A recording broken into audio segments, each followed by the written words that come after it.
Welcome into episode 148 of About the Cards podcast live tonight on YouTube. As always, with me host Stefan Loeffler at Junk Wax Twins, Ben Wilson at our Trading Cards, and I'm Tim Shepler at Big Shep 79. We are a podcast by collectors for collectors, so we'll bring you a smart and insightful podcast discussing trading card collecting. We're live every Wednesday at 8 p.m. Pacific on YouTube, Facebook Live, and Twitch. Yeah, follow us on Twitter at About the Cards. We're available as a podcast everywhere. You can find a podcast. Check out the website, aboutthecards.wordpress.com. We have a very special guest with us tonight. Joey Shiver, a.k.a. Dub Mentality. What's up, Dub? How are we doing, buddy? What's going on, guys? I apologize up front. I had to go old school. I went back to the laptop. My phone wasn't working, so I feel like a mission control kind of guy with my headset here. Oh, no worries. It looks good. And before we get started, Dub just pulled me an awesome Mark McGwire card from 1987. And now that it's on record, he can't not send it to me. Look how beautiful that would be for me. I think that's Mike Gallego. That's okay. I like him too. So what have you been up to since we last talked, bud? Just a little bit of the same, man. Just working on some old PC stuff. Hadn't bought a whole lot of new stuff in the last couple of months. It's been hard to find, and I'm not paying the hobby prices, but just kind of spending some time working on my old Gant collection, and just opening some old boxes like this 87 Tops and 88 Fleer, things like that. Doing some writing and articles for Beckett on the old Junk Wax stuff. I love it. Since they muted me, and what I was trying to say was 10 Central, and show that back again. Now that you muted yourself. You muted yourself. It said I couldn't unmute you. There you go.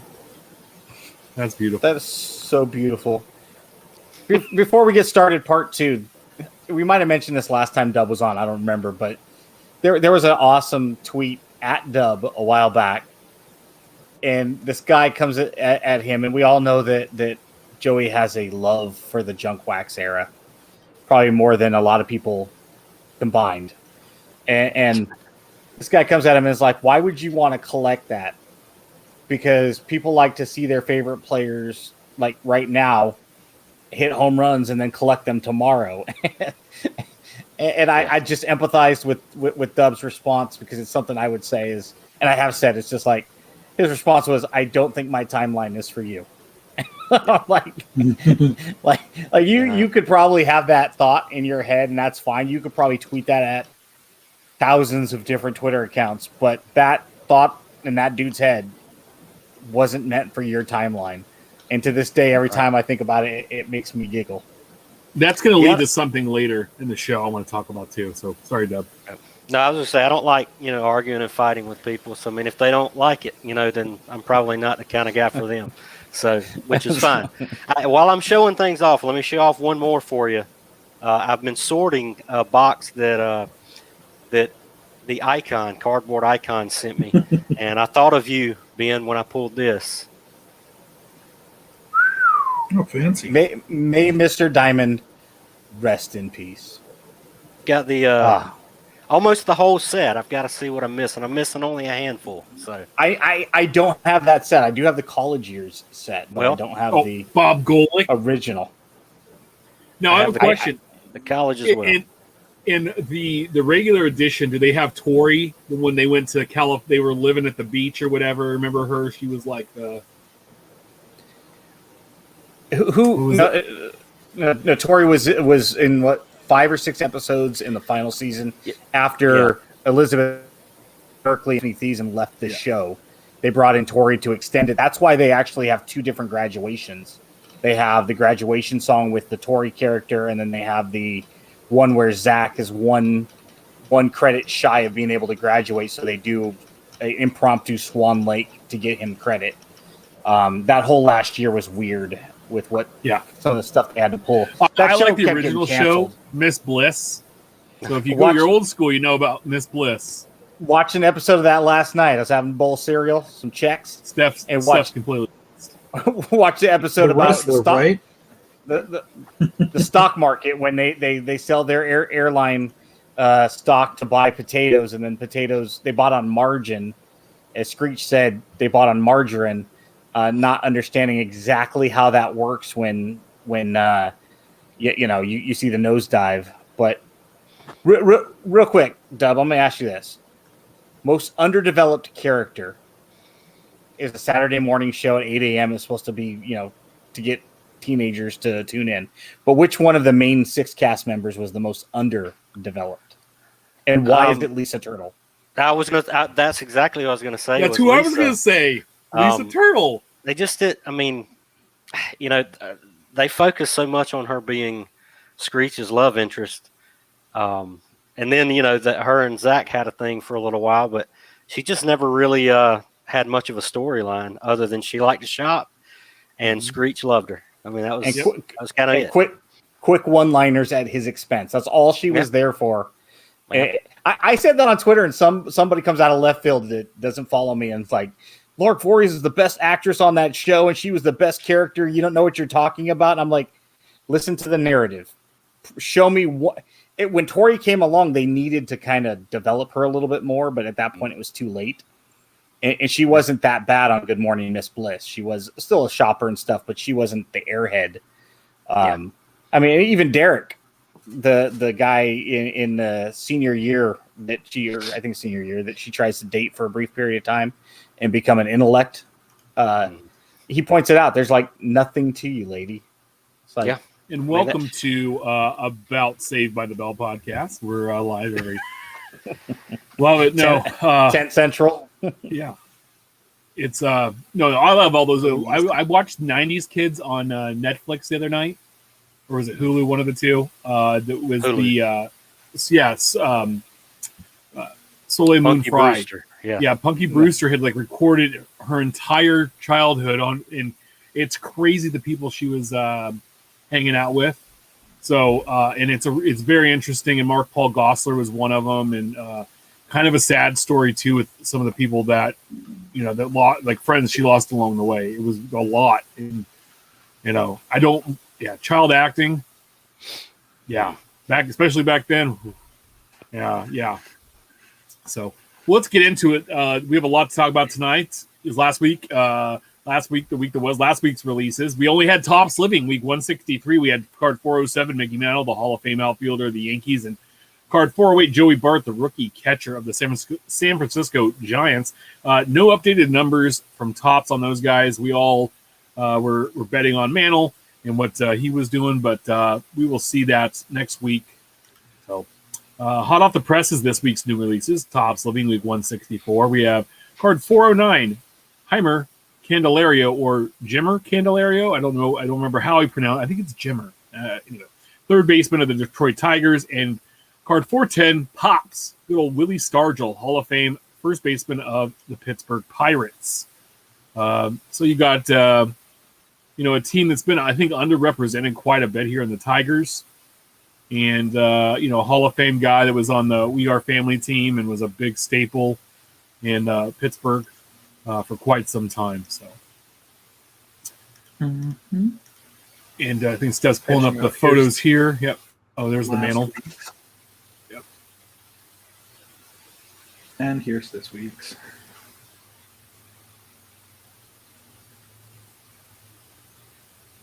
So, not a terrible week. I just, I think there's not a, man, I was watching a Tigers game the other day. I've been watching all baseball lately. It's been awesome. Tigers are tough to watch offensively. There's not a lot. There's not a lot in that lineup. They have some nice young arms. I made fun of Matthew Boyd getting a Tops Live card a few years back. And I'm like, who the hell is Matthew Boyd? Like, what? And he goes, he tweeted back, why did I get a card? And I was like, oh, shit. Okay, sorry, bud. But, but he's pitching really well. What's Tops Living? Sorry. Tops Living. Okay, I'm just curious because now I need to go look for checklists.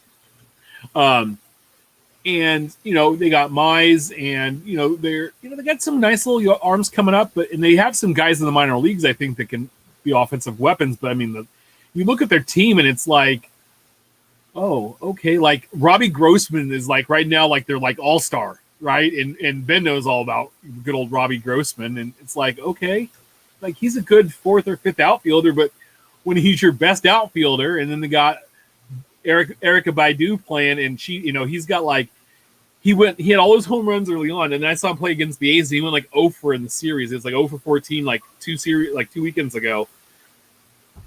I don't know. I kind of feel like they're just. I feel bad right now if you're a Tigers fan. One, Grossman played for our team too, but He's only been slight around. and that's fine. But also, I think you're confusing the musician and the Detroit Tiger player. Who? You said Erica Badu. I was kidding. It was a joke. Yeah, Joke that's kill. because there's so many guys. We were talking about this before the show, Steph, as well, about guys that block other guys. Using Jed, Tim brought Jed Lowry up as a good example. We also signed Tony Kemp. We signed Robbie Grossman. When we had guys like Sky Bolt, Seth Brown, Franklin Barreto, Jorge Mateo, we had a lot of guys in the minor leagues, and you're signing these veterans, and sometimes it's not cost effective. And using the economic principle of marginal cost loosely, I'd rather have a guy at league minimum give me 70% of what a guy like a Grossman, no offense to him, because he had 2 really solid years the last 2 years with the A's. But if he's going to cost me $5-6 million and I can get 70% out of Seth Brown or Sheldon Noisy at second base instead of guys like Tony Kemp, and why the A's hate Chad Pinder, I don't know. But you see them teams signing relief pitchers all the time for $4 or $5 million, and it's like you probably have a dozen arms in the minor leagues that can give you close to what dude just got you at a fraction of the cost. Especially teams that are economically inept like the A's. It just surprises me that you'll go out and sign aging veterans. They've never saw a 34-year-old relief pitcher that they didn't want to sign. Yeah, and that's what I don't get. The Giants, I don't even know. Like, I saw this kid pitch last night. I don't even know his name, but they were Pat Burrell was like, I guess, really talking him up last year when they were down and like the alternate side or whatever. This kid was pitching because they were in a minor league season. He goes, dude, this guy's killing people down here. Like, this guy's awesome. And he's up now in the bullpen for the Giants, and he's throwing like left-handed, and he's throwing seeds like at 98 miles an hour, just like that. Like, and it's like awesome. I'd much rather have somebody like that than go out and pay some awesome, like you said, 35-year-old guy. Like, hey, let's do it. Like, I don't understand this. Like, I get the whole, we get them for an extra year if they don't come up before this date or whatever. Fine, do that. But there is some young talent. They get down in the minor leagues and then they're there forever, and they just kind of, they come up and they never really produce. And it's like, did they lose their confidence because they were down for so long and blocked by some, I don't know, just some real average Joe, just another guy. It's like you have to play your young guys, because it's like, well, we don't want to rush them, and we have all this talent down here, but if you never put it on the field, you're never going to know if it's any good, and then it expires. It's like fruit. That's how I look at prospects, right? They're fruit. Like, hey, I got this really nice banana. It's green, but I know it's it's big. It's going to be awesome. It's going to be so tasty. I put it in my fruit salad. It's going to be the key piece of that fruit salad. But you waited too long, and now it's black, and you have fruit flies. And it's like, now I can't use it. I just got to throw it away. And, it's like a guy like Jorge Mateo, right? Like, he never really got his opportunity. Dustin Fowler. A lot of – and on one side, you could argue the Cubs and Chris Bryant. And on the other side, you could argue the Padres and Fernando Tatis. It's like different philosophies, and good for the Padres saying, screw that 6th year. That 7th year, you come up and you produce. We're going to sign you to a long-term contract anyway and buy out some of that free agency. And in his case, they bought out a lot of free agency. Or the guys on Dub's team, right? Albies and that outfielder, Ronald Jr. or something. Yeah. We were forced last year to use our young pitchers. Our starting rotation on opening day was Freed was the only one. And then we had Cole Hamels, who pitched 2 innings the whole year, Felix Hernandez, who opted out. We had Foltynewicz, who was cut. Then we had Teheran who didn't make it either, and so we were forced to bring up Soroka, Ian Anderson, Bryce Wilson. All those guys are in the rotation this year now. Freed and Soroka are hurt right now, but Anderson's pitching real well.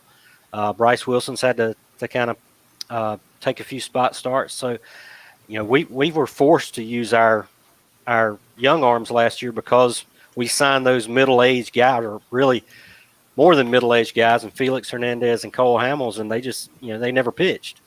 And when our rocks like Folty and Julio didn't make it, then we were kind of backed into a corner. And I think, it worked out for the better for us this year because our starting five is going to be, when they're healthy, Soroka, Freed, Ian Anderson, Waskari Noah, and a fifth guy rotating, Drew Smiley, somebody like that.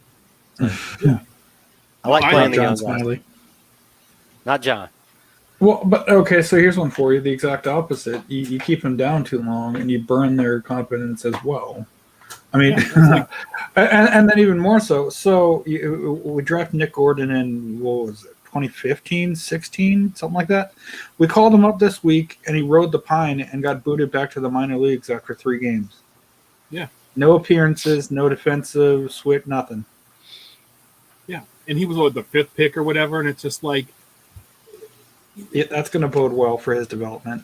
yeah, like just let him go out and play. Like I don't get it. It's like if he doesn't do well, like let him play 2-3 games, get some at bats, and see how he does. And go from there. This is a whole nother topic. I think that baseball and their money, and I think when we have this eventual strike or lockout, whatever's going to happen in the season, some of this stuff has to get fixed. And it goes to one name for you, Rusney Castillo. Rusney Castillo, the guy from the Red Sox. Oh, Hector Oliveira, right, or whatever his name was, that for the Braves, and he had like the domestic assault. Yeah, he was a big money guy, and Castillo. There was another one like him for Arizona. Yasmani like Tomas, right? Tomas, yeah, Tomas, yeah. 6 years, $60 million. I mean, interesting analytics, and of course, it even though this isn't hobby related, it is, because how many of these guys have we taken a step back and looked at as outsiders looking in that people are speculating on? I know we're going to talk about Bowman here in a little bit, but you're going to go out there and grab this Castillo kid or this Tomas kid because he's the Lewis Robert, right? Maybe he bucks the trend. How many guys do you see sign these massive contracts or come up and they're studs and the hobby goes nuts? Mm-hmm. And next thing you know, we're talking about guys like Tomas and Castillo as never wases. Man, they just, and maybe they were a little bit before the Aaron Judge push in Bowman, but think about that. And I got a couple guys here that we remember how high we were on Shohei, right, in 18, and then everybody poo-pooed on him in 19 and 20, and now all of a sudden he's a darling again because he's healthy. Mm-hmm. Okay, another guy I want to point out is Byron Buxton. Was the 2nd pick in the draft. Everybody was all about this guy, and then they were calling him Byron Buston because he was a bust of a prospect. Go check out and see what old Byron's doing this year. Kid is playing some baseball. He's actually saw him get on base. He went like 4 for 5. I saw that when I was watching the game at some point. He was 4 for 4. Yeah, and then he had a stolen base and it wasn't even close. So great defense in center. Yeah. 2021 Bowman baseball drop today. You have a hobby box. It's going to cost you $300 for that hobby box. 24 packs, 10 packs per card. 10 cards per pack, 1 autograph. You could pick up a jumbo one. It's $600 a box. 12 packs per box, 32 cards per pack, and you're going to get 3 autographs. The veteran base set is 100. There's also a 150 prospect card set, which has base and chrome. Insert set. Some prospector special parallels. They're numbered out of 49. These are die cut and have a background that looks like a gold nugget. I thought they were pretty cool looking cards. Their autographs are on card. They have multi-signature cards with dual autographs out of 25, and they also have ultimate autographed book cards out of 10.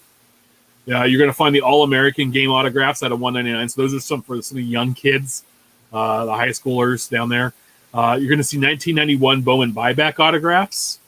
You're also going to see a 1991 Bowman insert with this year's prospects on there. You're going to have the Bowman Scouts Top 100, the Rookie of the Year, the Talent Pipeline. New this year is the Positional Promise. So it's the top NL and AL prospect at each position on the field. And then Futurist, which basically is just a really colorful, I think with this is kind of, it reminds me of a Panini design. I like that the fact that they're trying to put like some color to these cards. And there's a kid that played where at University of Minnesota. He is Gold from Max Meyer. He's in there. Now, Dub should like the look on that card. Nice and 80s styled. Yeah, I like it. And the throwback Bowman, of course, always. Yeah. The 91 was a in pretty the good dark. My big thing with this is a lot of the big top picks were eaten up in Bowman draft like they usually are. And they usually leave the second overall pick to go to Bowman for the following year. They didn't do that this year. I think it was the 5th pick, Austin Martin. He's the big first Bowman guy everybody's looking for. There's also a third rounder for the Red Sox named Blaze Alexander that people are really excited about. Besides that, I don't know a lot of the names people are, and I don't think anybody knows a lot of the names. And even if you're excited about those names, they might not turn out, because I remember back in the day, people wanted in 2013, people wanted DJ Peterson, but they didn't know who Aaron Judge was.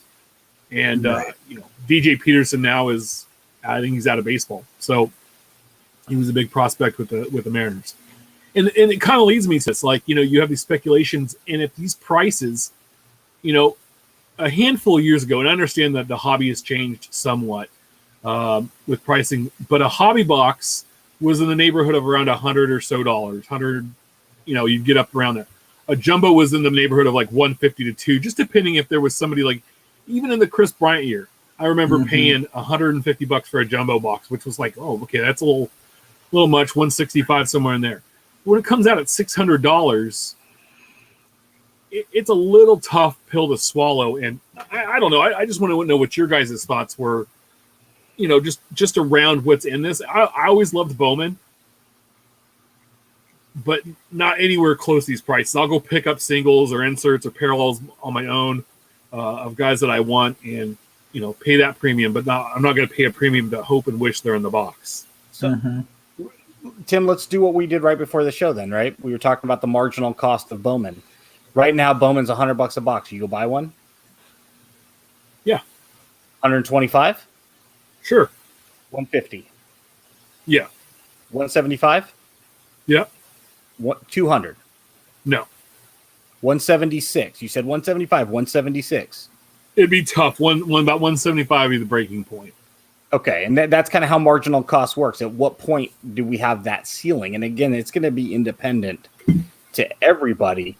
But I think you're right. I mean, I bought a box of the 2016 Bowman draft, whatever year Albert Amora was in it, and I think it was $65. And the year Buxton was in it, I pulled the Buxton out of the last box at my LCS. I'd been working with him, so it was one of those ones like you come in and work a few hours, you can have this box, but it was valued to the consumer at $80. So I got the Buxton for $80, and think about that. The hobby that wasn't that long ago. This is incredible right-sided trajectory. I mean, we're talking about just not even like right-sided, just up trajectory. It's going to come crashing down hard. There's no way there's $300 worth of money. You've got to hit a top auto, and that's what, the top 2 or 3 guys only? Yeah, well, so our buddy Cardboard Icons tweeted out earlier today, these used to be about $75 direct. Yes, different time. But for those who've been around a while, it might be hard to swallow that. It's a pass for me. It's, the Tops had it on their website for $200. Bowman hasn't been for me in like 5 years. Good luck, everyone else. Someone named Max said, adapt or die. You gain hell of a growth in the hobby, either monetarily or in demand. You're only depriving yourself of enjoyment. I want to tell Max, like, go spend the $200 or $300 on this box and tell me how much you enjoy it when you don't get the Austin Martin autograph, or you get, and the autograph you get is a pitcher, and it's a rookie pitcher that's a middle reliever. Let me know how you feel then I'm just saying because I understand opening a box is fun. I love to open his boxes as much as anybody else. $200 for this market is actually a decent price, and I might even think about buying a box at that point. I might think just to open one, but you're better off taking that $200 and go buy the cards you want, because you could go out and buy a couple Aston Martin Chromes. You might be able to get a parallel or two, and walk away and then have those cards of the guy or the team player, whatever you want. And I think that would bring more enjoyment than opening the box. Let somebody else take that hit. And don't define how we enjoy the hobby by saying something like that. It's a very nearsighted and naive, live in the now type comment. It's like, we okay, Dub, you can get just as much enjoyment out of opening up a 1990 Donruss box than that you have umpteen thousand of each card as you could opening up 2021 Bowman, right? Because it's not about the cards as much as it's about the enjoyment of the hobby thereof. Right. I mean, enjoyment for me is, it's just the cards. It's going through the cards. I don't recognize a lot of what's going on in the hobby right now. It's just foreign to me. And I'm not saying it's a bad thing, good thing, whatever. It's just not for me. I'm not an NFT guy. I'm not going to sit outside Target. My enjoyment comes from this. It's this right here. And mine too today. Yeah. And I'm probably in the area where Tim's at. I think 175 would be the top for me. It might be 150 because Bowman is just the prospects in it. You have to wait and see how it goes. The rookies in Bowman really aren't. They're not. They typically have no value. Because they're they were in Bowman card. 3 years ago. This is their third or fourth Bowman card. They're rookie. So the rookies don't matter. And so you're really just dependent on a prospect at that point. And I know people get tired of it, but and Greg Jeffries and Brian Taylor, and spending that kind of money on a guy. Spending money on a guy who's never played. What is the ceiling for that? If you buy Wander Franco for $250, what does he have to do for that card to go up? It's just nuts. So I always bring up, and I'm not going to bring up the Joey Bart Buster Posey comparison. I'm just going to let that sit there because look how good Buster Posey's playing right now. Okay, the guy's playing out of his mind, and I think Bart's at the BART station, which is the rapid transit in the Bay Area, hanging out waiting to get called back up from the alternate site. You look, it's like, okay, compare him to like Javi Baez, right? Wander Franco to Javi Baez. Javi Baez is a legit all-star major league player. Or compare him to compare him to Tatis Jr. Wander Franco's prices now versus what Tatis was at the same time and level aren't even close, and so it's like Wander has to be better than that. And Tatis Jr. might be the generational player at his position. He's probably going to have to move because he doesn't play defense all that well, but that's fine because he makes up for it on the bat. I just want to show you. I spent $18 and $4 of it was shipping. So basically, what's that? $14. And I picked up these the other day. It's 3 Steven Strasburg Topps flagship rookies and 1 Chrome. What were these going for in 2010? Yeah, this would have been like $150. At least 20 to 40 each, minimum floor. The biggest issue with Bowman is this is baseball.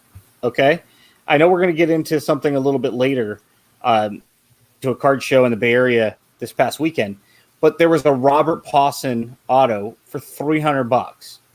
Okay, this kid is 17, 18 years old. His ETA best case scenario is 2024. As a collector, that's one thing because I could put it in my collection and forget about it. That's money spent. I have the card now. Life moves on. Either it's a good purchase or it's not. if the kid ever pans out. But if you're buying Bowman with the intent to get a rate of return, make money off of it, this isn't football. The NFL draft starts tomorrow night. The majority of those players drafted, I mean, really, each and every one of them have an opportunity to make an impact for the team that drafts them this year. Obviously, some are going to have a much more uphill climb, the deeper you get into that draft. But we've seen it before. Guys in the day 3 of the draft that come in and make an impact their rookie year. It's fewer and further between, but they have that opportunity. Speed up a couple of months here in June, baseball's draft, number 1 overall pick. I don't care how good this kid projects to be and how good he might be a Hall of Famer. Odds of him making an impact before 2023 is extremely low, right? Chris Sales, guys like that, they just don't come out of the box very often where they make an impact. The guys that go straight to the majors like the Winfields of the world, guys like Ken Griffey, A-Rod, you're talking about 0.001% or worse as far as the odds go. It's like you pull this Austin Martin kid, great, good for you. You'll probably get your money back immediately, but you don't get to enjoy it. You're just going to flip it. You're going to profit from the arbitrage of the system. And then whoever bought it, they better be a collector, because if they're looking to profit there on top of that, you're going to have to sit on it 2, 3, 4 years if that kid ever comes around. This is baseball. Guys spend a ton of time in the minors. It's a horrible, horrible way to speculate, if that's your thing. Let me mention my example, and you'll appreciate it, Tim, because I know you like Freddie Freeman. His 2007 first Bowman Chrome is $25 on eBay. $25 for a 2007 first Bowman Chrome Freddie Freeman. Look it up. I'm gonna go buy one right now. Who is your 2020 MVP? Tonight he hit his 250th homer. He joined Hank Aaron, Chipper Jones, and Eddie Matthews as the only 4 Braves who have 250 home runs with the Braves. And you can go buy him for $20, but you're going to spend, I don't know, $300 on Austin Martin. I mean, I don't know. It's just not for me. I mean, some people can do that, but I just cannot do it. I can't force myself to do that.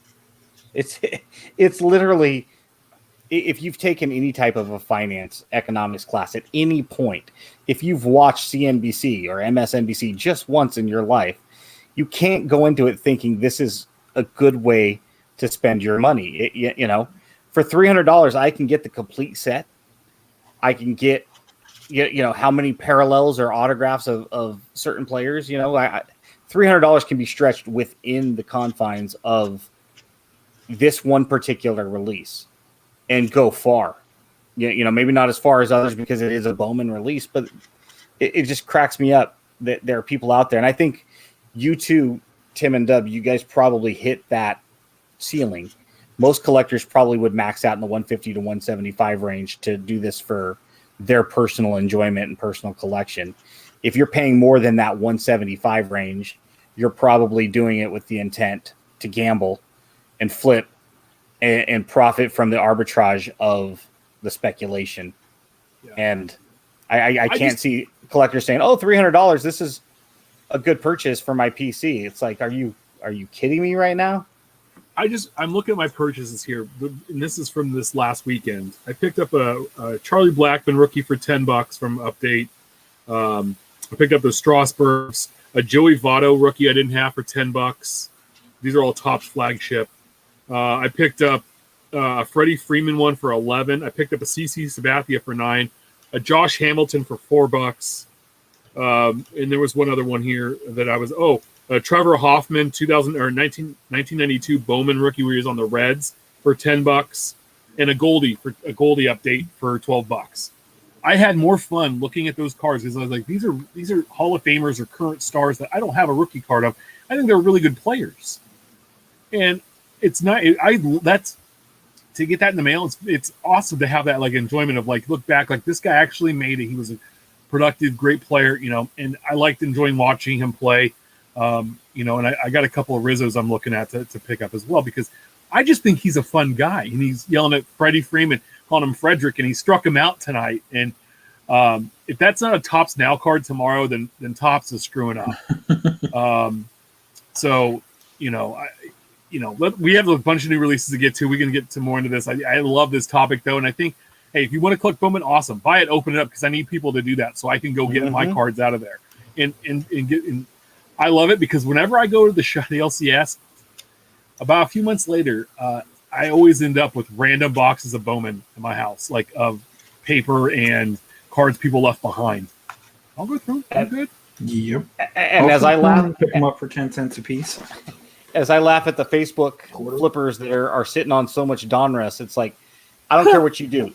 Take it back to the store, sell it at cost, do something with it. It needs to be open because there are certain cards still in those boxes and packs I'm looking to collect. No one's making money off Donruss retail. I mean, maybe a couple of bucks, but you're lucky unless it's basketball. I mean, if it's Donruss baseball, you're lucky to make a few bucks. People think they're going to get quadruple their money. It's not going to happen. And if you're the kind of guy if you're the kind of guy that goes to the Dollar Tree and buys one of those Donruss, whatever they're called, the feeders, you can take that and shove it up your backside, dude, because you're a POS. Because, dude, you want to talk about for the kids? I might have done that last year. I was bored though, and it was the pandemic, and I didn't have anything to open.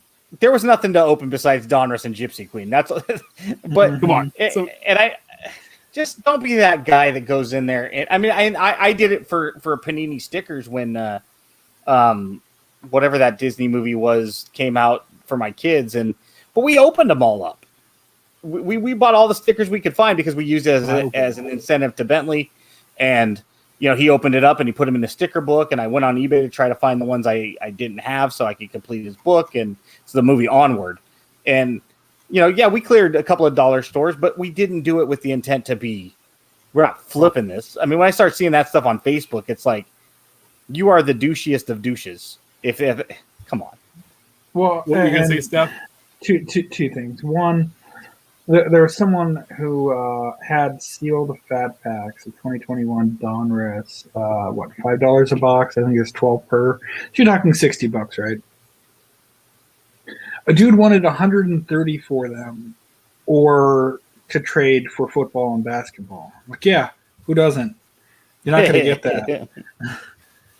Please return that. Do whatever you have to, but you're not going to get that.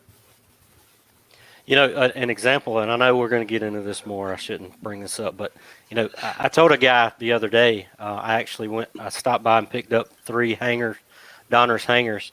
And the guy snagged 3 of the Leaf Draft football blasters.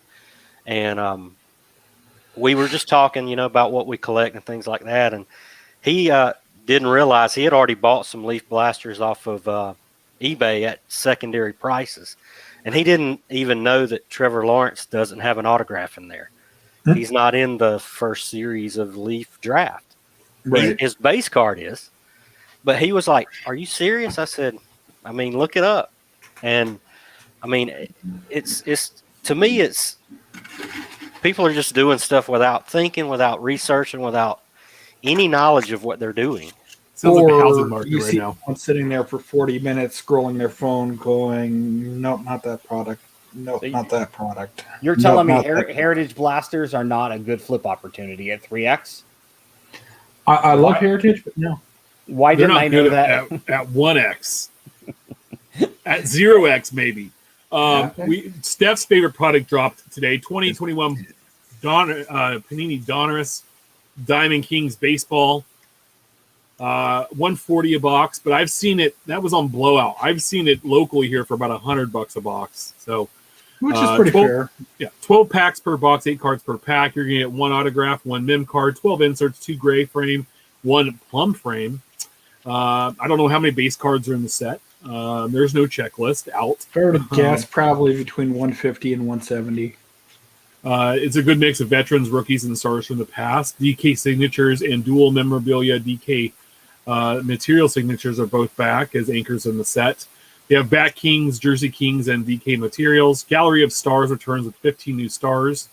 Cards which are all top stars. The Art of Hitting, so greats at the plate. And then some inserts that are especially tough to pull this year, DK DeLongs and Blackouts. So I'm flipping through their product quality control whatnots. Looks like they replaced the 3000 with the Club, which I kind of like the 70s 80s style Yeah, because whatnot. this is the 500 one that they did a few years ago, Yep. and They also had they a have a 3000 or 3000 hit one. I think they have a 300 strikeout one too, or 3000 strikeout one. aficionados. They've had it for a few years now. They're kind of cool. The artist palette was easily my favorite insert of last year in any product. It's a little bit improved this year. Oops. There's just the explosion of color is really nice. Flipping through art of hitting, so it looks like they're picking Ty Cobb and Tony Gwynn, and essentially on base as slap hitters. Cool. Gallery stars. It looks like they rechanged the logo, but it's similar. A mix of current and old. The Diamond Kings and debut Diamond Kings. It looks like they changed the background a bit instead of just a bland blue color with a swirl. Maybe you actually see the logo in the background. Now, my question is the Oakland A's Diamond King the name and the player? Do they not match again this year? Because That that's was what I'm Don hoping Russ? for. That was Donruss, okay. not Diamond Kings. Oh, Yeah, okay. they did that 2 years in a row. This year it Looks like matched. there's Last year it elegant matched. legacy lithographs. Some of the downtown cards, of course, which I pulled one last year. I know Steph's the Diamond King guy, but I can open this all day long. I mean, Mm-hmm. you can pull, I've pulled Aaron Judge autos. I've pulled Roy Campanella game used jerseys. I mean, you can get anything in these boxes, and I love it.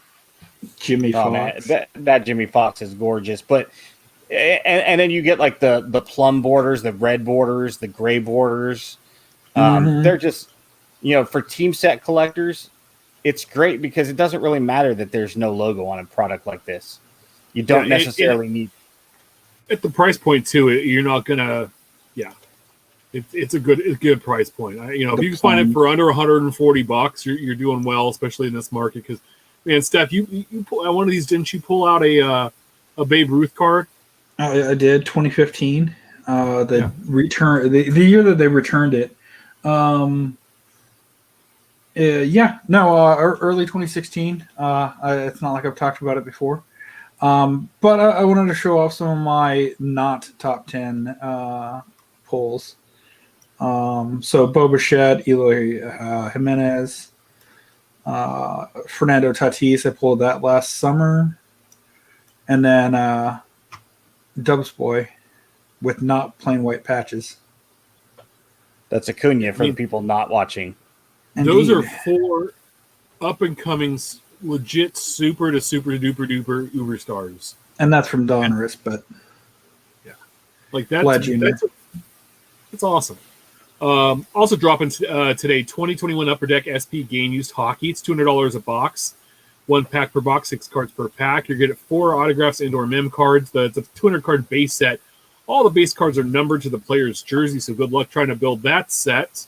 Mhm. Customary for SP game use. Select base cards have autographs on the final card. So while numbered in a full run, they're essentially one of ones, and those are only available in hobby packs. They have event-specific memorabilia cards from the All-Star Skills Competition, the Stadium Series, and All-Star Blends, which have swatches from the Star Heavy festivities. There's also one net cords. Those are 35, and they're from the All-Star Skills Competition, the Heritage Classic, and the Stadium Series and Winter Classic. There's also putt cards from all of those as well. I saw somebody open a box of this today when I was at the LCS. The dude hit a letter, logo, a jersey logo, like the washing instructions, the laundry tag. It was out of 3 of a rookie, and his name was Alex. So I don't remember. I didn't catch his last name. Alexis, sure. Yeah, and it was a beautiful card. Not gonna lie, I'll probably end up buying a box or 2 of this after Diamond Kings week. The cards look nice. I do wish so probably something like that where it's the laundry tag. I do wish they had a photo of the cord patches. Because essentially that they chopped up the net behind the goal and placed the netting into a relic card, and those are really cool. Outside of like the jersey tie-up straps that they used in some other products previously, one of my favorite relic types to look at.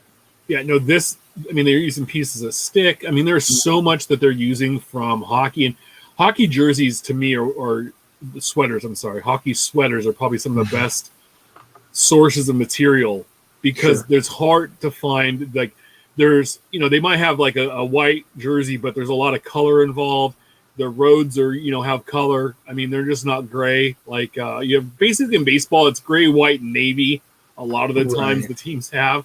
And then they have like in hockey, you have like the dark blues, or Minnesota has the dark greens, or Nashville has the yellows, or there's color. It's not just white, blue, and And then they have these draft. These are manufactured letter patches, but they have draft day ones of the rookies, and I think they're numbered out of like 25 or 35, something like that. This says 35. Yeah, 35. So yeah, you can get, if you have a draft guy, or you want to spell your own last name, which I see a lot of people do.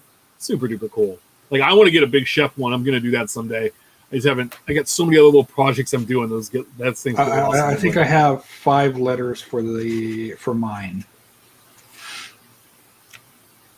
Angela's, right? Cheers. Well, I mean last name. So coming out Friday, I know we're all excited about this. I know Dub's dying. He's salivating at the mouth. I can see him right now. 2020 Panini Chronicles football drops Friday. $600 a box, just a mere $600. I would, you gun to head, I have to spend $600. I'm buying Bowman Jumbo all day long before I'm even looking down the aisle to see if they have this. 6 packs per box, 8 cards per pack, 2 autos of mem cards, 6 Opti-Chrome rookies, 2 silver Opti-Chrome rookies, 6 acetate rookies, and 4 parallels. Don't know how many cards are in the base set. I don't know what brands are in the base set. I know there's a Chronicles brand that's in there because there is no checklist yet out, even though it comes out Friday. They're still probably adding sets to it as we go through. One of the sets I do know is they're gonna have Prism Black, which they have 25 notable rookies featured on the Prism design that gives a dark background instead of the silver. There's a Justin Jefferson purple parallel that looks pretty sexy because it's a purple parallel border with a black background. Like that. That's cool looking. Yeah, so this release is, again, there were several brands that didn't have a spot as a standalone release will be in there. Plus, it's also bringing back some brands from the past, and they're bringing out, you know, so it is what it is. It's a whole bunch of rookies and mumbo jumbo shoved in a box and reproduced. And to me, it looks like the scraps are like the leftovers, and they're just like, here you go. It's like the hot dog. It's all the you know, after they get done making the steaks and the hamburger and all that stuff, it's whatever's on the ground and they make the hot dogs with. It's kind of what's in Chronicles here. Like, I haven't been grocery shopping in 3 weeks and all the restaurants are closed and I'm hungry. And what do? I just go in there and find any type of meat I have and cheese and dressing. Some kind of you throw 18 random things in there. All these weird spinach wrapped tortilla things. Let's just throw it in that and make it some kind of a weird burrito, right? Yeah, you throw it in there and it's like pinch your nose and eat it. I'm excited about the Prism Black. Don't get me wrong. Right? Really I think those are going to look beautiful. Team bias aside, no, that looks really sweet.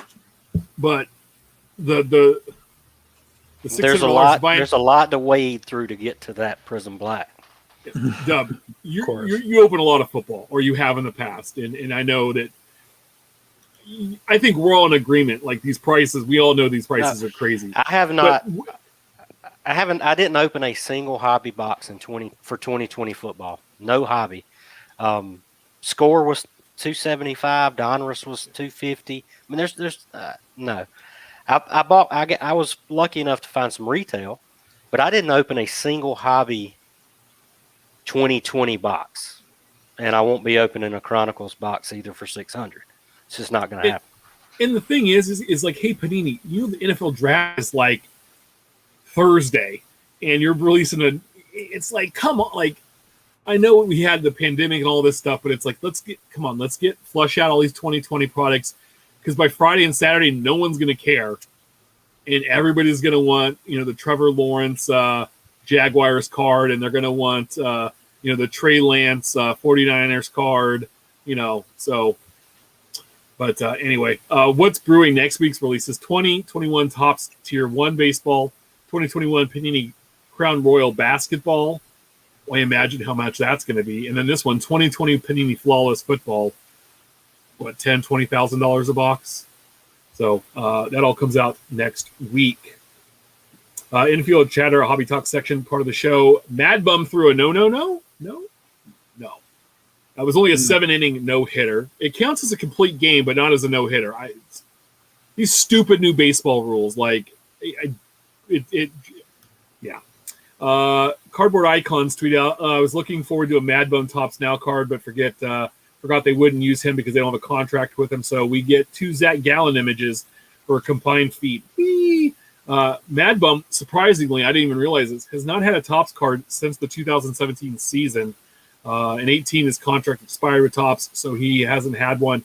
And it brought a question. I asked, what other kind of big names have not had contract? I know for a long time, early on, Alex Rodriguez didn't have one for the first couple of years.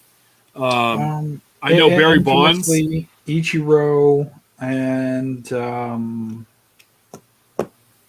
I know Barry Bonds for a few years didn't have one. Barry A weird Bonds was one. Yeah, I was trying to think of Matt Wieters. Matt Wieters didn't have a Topps card for 6 or 7 years, something like that. Somebody brought out. I don't know. I mean, I know he's a big prospect. Maybe when he wanted so much money, I don't know. But he didn't have. I was like, that's a weird one. But at the time, I think Wieters was, the Adley Rushman. But I just thought it was strange, and to me, it's okay, I think you'd work hard to get somebody, but I don't know. We'll see. I thought it was funny. Streaking. Let's go streaking. Project 70 is streaking, everybody. I don't know if you know this. I just realized it today when I was on the Topps website, kind of cruising through to see if there was any of my guys that popped in Project 70 in the last 4 days. So Friday, Monday, Tuesday, Wednesday, because I don't release on the weekends. There's been at least one Dodger and one Yankee each and every day. Friday, it was Mike Piazza and CC Sabathia. Monday was Matsui and Betts. Tuesday was Aaron Judge and Kershaw. Today we had Cole, Kemp, and Ruth. Kemp. So out of a possible, 12 cards. 9 of them, I don't know, that's not 12. Yeah, 12? Yeah. Yeah, 9 of the 12 cards in the last 4 days have been Yankees or Dodgers. Who the hell is Matt Kemp? I mean, nobody's collecting Matt Kemp. Not in Project 70. Mel Kiper. My dad didn't watch baseball from 92 until 2017, 2018. And I was saw it last night on Facebook. I was like, are they seriously making a Matt Kemp Project 70 card? And he goes, who's Matt Kemp? And I looked at him and said, exactly. Not in a set like this. I mean, turn back the clock. If he hit 4 home runs on a day, right? Who was the guy that hit 4 home runs? Bernard Gilkey? Was that him? Oh, no. Tuffy Rhodes. No, Bob Gilkey. Warner. So it's if you're going to do a card of somebody like that because they did something just ridiculous. 4 home runs in a game. Cool. That's what turn back the clock is for. But Topps Living, we're going to commemorate Matt Kemp's career. It's not 70. Don't you disparage Topps Living. Oh, Project yeah, 70. It's all the same crap now. Everything's online. Dude, but the thing is good Lord, you couldn't spread them out a little bit? I want to see what happens tomorrow. I want to see how long this streak goes. I guarantee we have at least a Yankee tomorrow.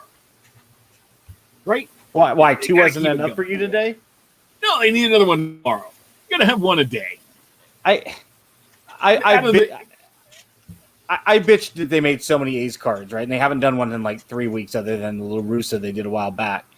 They made 6 in short order. But there are literally 28 other teams, 29 if you throw in the Expos, 30 if you throw in, maybe the Senators or, there are so many other teams that deserve representation in this set. Otherwise, let's just name it Project New York and LA. And then I know that I don't have to look every day on Topps' website because there's nothing there for me anymore. Yeah. Well, I don't just have laugh. to look. I think we've got Acuna and Chipper. So I haven't had to look. There's been a couple of Acuñas. He's probably going to get 51 cards in this set. I'd be shocked if he doesn't. Like, it's just, to me, it's comical. Well, and I think I hit on that last. Maybe it was on Twitter. By the way, that Buxton stunk. That was not a good card. That's 2000. I get the tribute. It's kind of cool, but no, it's something that Top should have vetted a little bit better. Not so much on the individual artists saying, "Hey, if we give you 20 players, who are you going to pick?" Hey, here's a list. You seem to be from the Atlanta area. Okay, pick 20 of this group of 10 Atlanta guys. Hey, you're from Baltimore. Pick 20 Baltimore dudes. Hey, you're from Canada. Here's some Toronto and Expos guys that you can pick from. Please choose at least one of each. Mix it up that way. But I know that's asking for Topps to...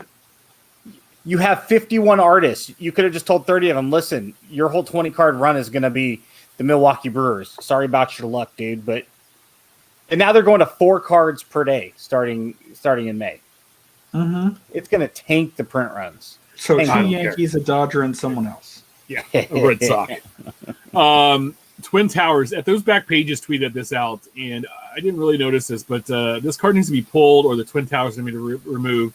I believe that JK5's Mattingly was required to change prior to being released last year. Look at the lower right under Mattingly's legs. You'll not be able to unsee it. And what he's talking about, I think Steph's going to pull it up for us,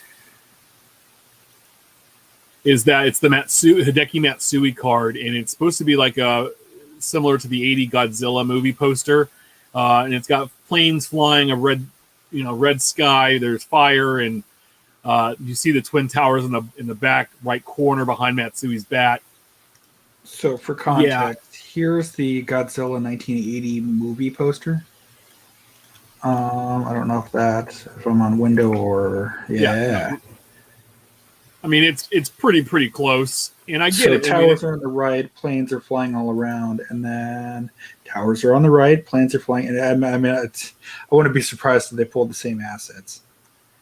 Yeah, my thing is put up the new Twin Tower, or just put up some random buildings.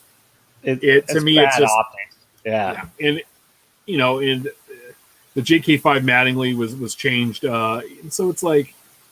Yeah, it's kind of tone deaf. Even 20 years later, I mean, we're coming up on the 20th anniversary of that, and I guarantee all of us here have a story of that day, and it's pierced in our mind like our favorite birthday, as being one of those days that just sticks in your head forever. Like I could probably remember that entire day from start to finish, and I partied real hard the night before. If you don't know what Matsui's nickname was, this is lost on you completely, right? Yeah. You have to know that he was called Godzilla. Otherwise, this card is just bad marketing. It's bad PR. It's bad optics. Bad all the way around. They could have done the same design and just took those two towers out, and I don't think anybody would have really said otherwise. They wouldn't have noticed. By the way, he's kind of one of those guys forgotten. He was dope. He was bad, man. He was a bad dude, man. He was awesome. Perfect tribute. Put a little small Godzilla in the corner. Yeah, those Yankee teams. But yeah, he was on the Angels for a quick hot second. Wasn't he an A too for a minute? The very end. He was was for 1 year. I think if I'm not mistaken, his only A's card was a Topps Attacks. 2011, I want to say, or 2010 maybe. 2011. Briefly, 34 games with the Rays. Oh, I didn't even know that. Good Lord. Like Robbie Alomar, right? 21 Topps 206 are coming out. They released this today. You're getting 10 cards per pack, 8 base cards, and 2 parallels. It's a 50-card subject per wave. There's going to be rare one-of-one stamped T206 original buybacks cards in each wave. And I've heard, possibly 10 waves this year. So you're going to like a 500-card set. All kinds of... Dude, there was a list of parallels that would match Chronicles. Piedmont backs, polar bear backs, snowshoes, Superfly, Snoop Dogg backs. I don't know. It was just a lot. And so I was just like, whatever. yeah, it's a no for me, Simon. So Great set. It really is a great set. Last year's was great. I think 5 waves is a perfect number. but you had it Um, last year. Why do we need it again? It's going to be the same dudes. Same backs, yeah. It's Why? It's frustrating. just why it doesn't.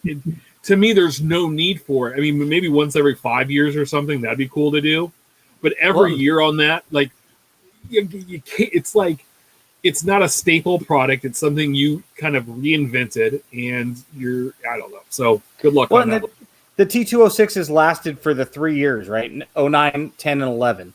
That was it, because then in 1912 they went to the T207s and so on and so forth. And then you get into the tobacco wars of the 19 teens and 1920s, which were dark periods in our hobby where there really wasn't a whole bunch released. And you look at Allen and Ginter and Gypsy Queen, which originally ran only for a couple of years. Ginter was, during the 1800s, late 1800s and stuff like that. And now you have Ginter, 14 years around, and they look so similar. It's like the Korean War lasted 3 years, but the TV show about it, MASH, lasted 11 and had 3 spinoffs. It's like you don't need something that lasts exponentially longer than the original source material. But Bowman Heritage. yeah, at least Allen and Ginter, like they change it up, right? You're getting different actors and actresses and celebrities in there, and I think and like weird relics. I think that's kind of the draw to it. And it's popular, don't know. but Yeah, it's one of it those is. things that I think you're in a Gypsy Queen camp or you're an Allen and Ginter camp. I don't think there's somebody that's in both that loves both products the same amount. I think No, you're 60, at least 60-40 one way or the other. There's nobody that's 50-50. I hate Ginter. I love Gypsy, but Ginter See, every I- year throws I Mark don't really- McGuire in there, and I end up spending $700-800 on. I'm like God, I hope my wife's 90-10. not listening. Allen and Ginter to Gypsy Queen. But it as popular as it is, it's ran twice as long. Forgive me if I'm off a few years, as the original Allen and Ginter ran. It's okay. But it's just T206 ran. It's one series. It ran for 3 years. Multiple backs, multiple cigarette companies and tobacco companies. It's just another online product to shove down the throats. Speaking of online, the Warriors are hopping on board. There was an ESPN article came out this week. The Golden State Warriors have launched a NFT collection on the OpenSea platform. It's happened Tuesday morning, becoming the first professional sports team to do this. This is a wave of the future, Warriors president Brandon Schneider said. So we've been studying the best ways for us to get involved and create something for our fans. NFTs have been around for years, but they've really become the more mainstream and popular this year. The inflection point for us was really watching NBA Top Shot just start to explode. It makes sense. They're in the Bay Area. They're in Silicon Valley. They have a lot of people in the organization that are invested in the organization that got their money from tech. But this just adds another one to the list. We went through a big list of it last week. When I put this in our chat about the show, we keep all of our notes that we're going to talk about. Ben's comment is the best. We're going to look back in a few years, and we're just going to laugh because of all of these NFTs that are popping out. Well, I mean, I know that we all get together every weekend and trade pogs, right? I just posted My a BB picture collection's on- doing quite well. Just posted a Not, picture on not that. to Tim. compare something that's supposed to be some sort of financial vehicle for some to pogs, but it's more the fad aspect in that regard. It's hard for me to get into to see the value for me as a collector of sports cards, collecting a highlighter or something like that. I mean, I like to hold things in my hand and put them in binders and put them in boxes. And, I mean, we watch YouTube and we watch, DVRs, we watch Netflix. I mean, we watch TV all the time. This is just another highlight that is, Well, the one that so I watched that you I watched own. the last Blockbuster documentary, and this last week. Great doc. It's awesome. And I worked I managed a Hollywood Video in a Blockbuster in my younger years, and it truly is something about going to the video store. It was awesome. They talked about how that was part of your date. For you that are listening that don't know, you would go and you'd rent your movies, and hopefully they would have the movie you wanted in stock, right? And people, it's coming back around now where that is so nostalgic to a lot of people that it could spin back to people wanting. We have so many streaming things now. I don't think it's ever going to happen. And I stream all the time, and I used to be a big person about having the DVDs, the sets, but that costs so much money. And having the streaming a little less expensive, you can enjoy more entertainment with that dollar. But to that though, I mean, when you start to see people want vinyl again, or I mean, isn't necessarily a new thing. I don't necessarily not see people wanting to actually have DVDs again, or I joke to the wife, I almost kind of want an iPod again, just to carry my stuff around instead of having to lug around the external and a device to connect to it and all of the music that's stored on it. Sorry, I'm not a Spotify person. But my whole thing on this is that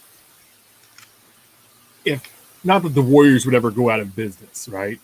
No. But if OpenSea has some kind of financial failure, which a lot of tech companies run across, they can't expand, they can't keep up. Whatever happens, they lose money. They shut down. You're losing all of that data. It's not like when you buy that NFT, they ship you the log. You have access to see it and view it, but it's here's not a zip coming file to you with the GIF. Yeah. You're not getting that. You're not even getting a digital version copy of it. You're getting a link to it, right? Yep. So that's my understanding. Just go to Topps Bunt. They turn that off tomorrow. All that money you spent on Topps Bunt online gone. How about Farmville? Remember everybody's in Farmville? There's people I went to Best Buy. They were spending paycheck money, lots of paycheck money, buying gift cards to play Farmville. Which just got turned off, I think. It got unsupported recently. Because I know there's like Farmville 2 or something, but the original, after how many ever years, is gone. It's gone. If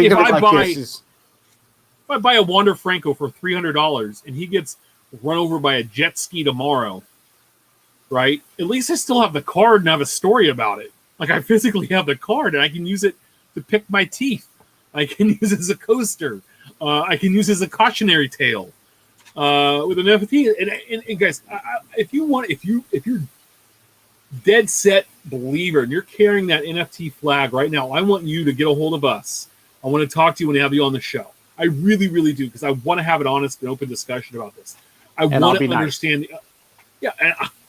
I want to have as his fingers are crossed. I want to hear the other side to it. I really, really do. And I don't care about the money-making aspect of it. And if that's why you're in it, then good luck and good for you, because last week when I was talking about this and I was yelling at Murph, he was texting me during the show. And he was saying, like, he had money in there, but he's been able to only pull out like $300 or something at a time. And I'm going to try to find the text here.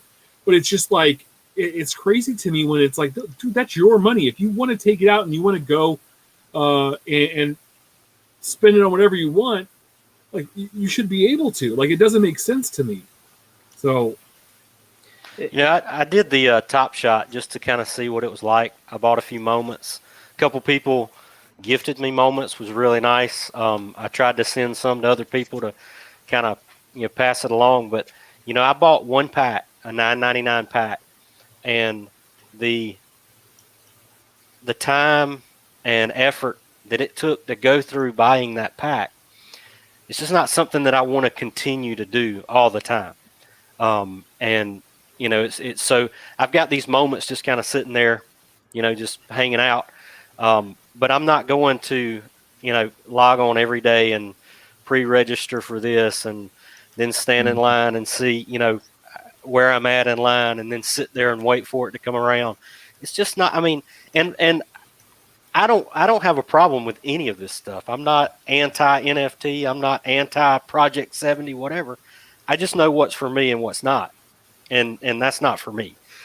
It's just not something that I don't consider that an extension of collecting sports cards for me. So Murph said it. So Murph said that he was able to I won't get into specific numbers, but he was able to cash out about half of the money he had on there. And he said he read that they were only allowing that amount. Like he was at the max amount. And it was about $3,000. But they take 25%, they take $25 out of that transaction, the transactional fee, I guess, and said it will take 2 weeks for the money to get to him. There's no explanation about the fee or why it takes so long. And he saw other people saying the max to take out was $3,000 a week or $3,000 a time. And it takes 2 weeks. God, this is a Ponzi scheme. Why? So bad. Yeah. It doesn't make sense. And a lot of times people can. They took your money instantly. They can't give it back. It reminds me of the Fry's Electronics when they were in business. I bought something for our company. Used the company credit card. It was a cable. It was like $30. I needed a longer one. I went to return it. The cable I needed was $40. I figured I'd pay $10. Oh, no. I had to pay $40 for the new cable and then wait for them to return the money because their system didn't work that way. Dude, I went to Fry's. It was 2018. To get off on a mini rant. It was about 2013, 2014. I went to Fry's, I bought something, I went to return it, and they said, well, because your receipt isn't marked with our anti-fraud detection paperwork ink, we can't allow you to return this. So I went to the car, and I was a student at the time, so I took a highlighter to the receipt, walked back in, and said, I'd like to return this. Oh, well, yeah, you got your receipt. You're good to go. Like, really? Now they're because your guy didn't do his job, I have to go to my car and fraud you, essentially. Yeah. To get my product. Speaking of retail, so Target's fed up. I'm telling you right now, retail cards we're gonna find some fun places where they're gonna be. We're gonna talk about all those retails. We are going to talk about when I want to have some fun. Am I back? And he's gone. Come on. No, you're coming in and out. I can hear you. Can you hear me now? There we go. Okay, awesome. Target's fed up. They're hacking my system right now. Dude, we're done at retail. We're going to end up going to like dark places in the world to find retail product. So Krishy tweets out, Target's had it up to here with card flippers. I'm going to rely Stefan to pull these up for me. It is a big, long thing. It says Target reserves the right to limit and prohibit the sale of trading cards to guests that could be considered unreasonable for an average household. Target reserves, it goes on, it says all trading cards, and list all the cards are limited to Fridays only and one of each item per household per day. And then talks about if they deem like children not to be old enough to actually want cards, that they don't count. And they're now in a locked, sealed thing. And most of it looks like a Series 2 hockey, some Magic. Series 1 Topps baseball, and then some other stuff. Yu-Gi-Oh! And then Noob Card Guy. The new policy for Target trading cards starts next week. One item for sports cards and Pokemon. No camping allowed. Campers will not be allowed to buy product. Signs will start rolling out next week. Spread the word. Got this from inside info from a Target employee. Then Hurl 1238 Sean, card purchaser friend. At card purchaser, a friend sent this to me from a local Target. It's a sign that says for team members, for Target guest safety and team members, Target will no longer be selling trading cards this Friday morning or on Friday mornings. The event has been permanently canceled. Thank you. Ace Boogie 9908. Whoa, I just found out that sports card vendor got jumped at one of my local Targets. Now he mixes up his route so no one knows when he's going, and the Target gets their deliveries all over the place. Sheesh, this hobby's going crazy. My favorite one is the Target memo that went out effective April 30th. Trading card guests are limited to one item, or limits change from 3 of the same item per guest to 1 per guest. across all the things immediately. Print and post. MLB, NBA, NFL, and Pokemon. No NHL, Yeah. so I'm still in the clear. Print and post attached purchase limit coming sign near trading cards, let guests know. Inform guests April 30th. inform guests that effective April 30th, they are not allowed to spend the night in line and will not be entered into the virtual line. If they do, share updated purchase limits with guest advocates and the team members there. Before the store opens on April 30th, print and post the attached purchase limit sign near the trading cards. POS hard locks will be in place. Question, can I come back at a later time to purchase more trading cards? No, our purchase limits are 1 per guest per day. Question, why are we not allowed to line up early morning or overnight? Staying overnight is a question of guest safety, is a guest safety concern. Further guidance leaders or AP team members should follow its escalation model if guest attempts to line up overnight. Ensure our guests are aware of our stance and remind them that if they will not be eligible for the event if they line up overnight. Warn if guests have been informed but remain on the property 30 minutes afterward, they should be again informed and warned that they remain on the property to be considered trespassing partnership. If a guest remains on the property 30 minutes after being warned, stores should partner with APB, BP, and DSD to determine, those are target people, determine the next steps and law enforcement engagement is required. Guys, we're in a dark place when Target is putting this much effort into a product that probably has very, very slim margins for them. That's a lot of work for a big corporation to put through for something they're making pennies on, if that. So that's asset protection business partner. So a while back on Twitter, I had mentioned that retail was probably going to go by the wayside by Q3 2021. And our good buddy Mike Summer had brought some figures into it saying that the year over year went exponentially from 2 million in 2018 to 11 million in 2019 or 19 and 20, whatever the 2 years were. And it's not that much money when you spread it out per store, per region, per state, across the United States. It's really not that much money. And when you factor in that the store managers are going to get marked down for out of stocks, when you start to get into the resources of security and having to notify local authorities and deal with maybe having a permanent security guard patrol the parking lots, this is a serious overhead cost that they don't need. So at this point, they're just going to do away with retail because they don't need it. They can utilize that space for anything else. They can have Coke and Pepsi stick 12 packs up there, something that is, got a decent margin amount. Walmart won't give you an end cap unless you're at 25% plus margin in their favor. They won't.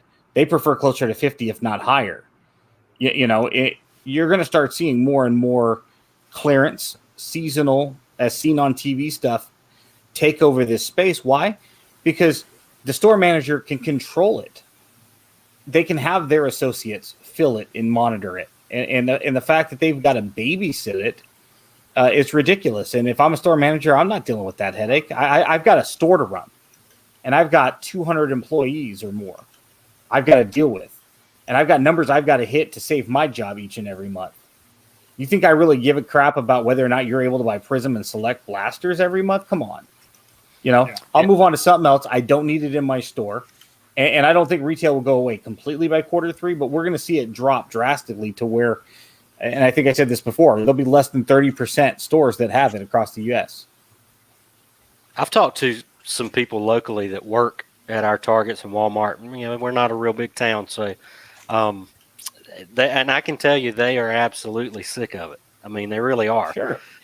Dealing with, they've had to they have people complain because they don't get anything. Then they have people complain because the vendor didn't come at a certain time and they've been waiting. And it's think about the size of a Target, and it is a 10-foot section of one shelf that they're putting all these resources to, because essentially people don't know how to act. I mean, it blows my mind. But I know that. I mean, I've talked to people who are just regular employees, and they hate it. They really do.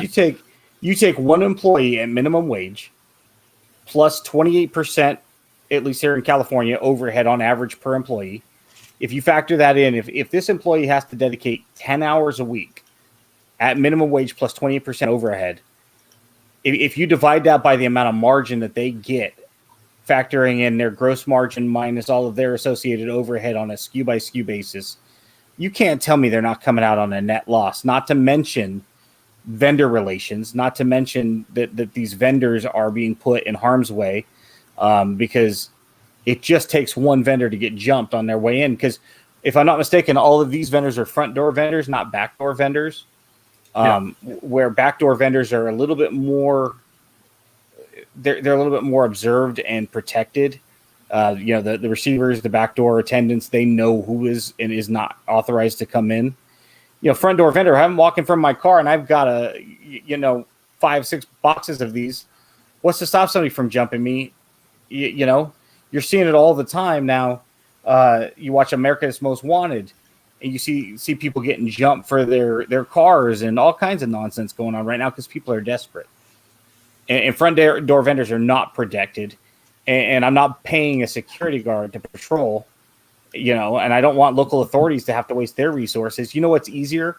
Just make it go away. Stick some bubble gum up there and just eat. You can stick anything up there at 30+% margin. There's tons of stuff in a Walmart and a Target that have 30+% margins. And we're on our third vendor for 2021 at Walmart here because 2 have quit, and a third one's going. And I wanted to comment on. Yeah, go ahead. There's a comment in the comment section about supply and demand, and my biggest response to whenever somebody says supply and demand is we're dealing with products that we as the consumer have no idea what the supply is. We don't know what it is. The supply is sitting at Panini or Topps or whatever, or distributors are holding it back or whatever. We have no idea what these print runs are. So we don't know what the supply is. So how can you pay up for something because it has the impression of being limited, hard to find because of the retail situation? But artificial it keeps showing up. It keeps showing up. Keeps showing up. I'm going to tell you something. They've added. I was watching Mojo Break open Bowman today just to kind of see what a jumbo box looked like. Dan Anderson's been opening Bowman Jumbo for years, and I love it how he calls your daddy's blue parallel because they've have so many different blue parallels now in Bowman. Mm-hmm. There were 2 or 3 colors he came across. He goes, "Oh, this is new this year." So if you add another new parallel or 3, we've talked about this in Prism football and basketball the last few years. The number of parallels keep getting bigger and bigger and bigger. The more product you can churn out because you can keep making those base cards. Hey, let's just come up with another color and we won't number it. So therefore we can print, 1,000 more base cards for every color we have and put it out there. So let me tell you that it's not as limited as you think. These prices, we're going to look back at this period in time, and it's going to be a dark period of box prices and what retail did, and it's going to be a whole new change. Well, you said you had.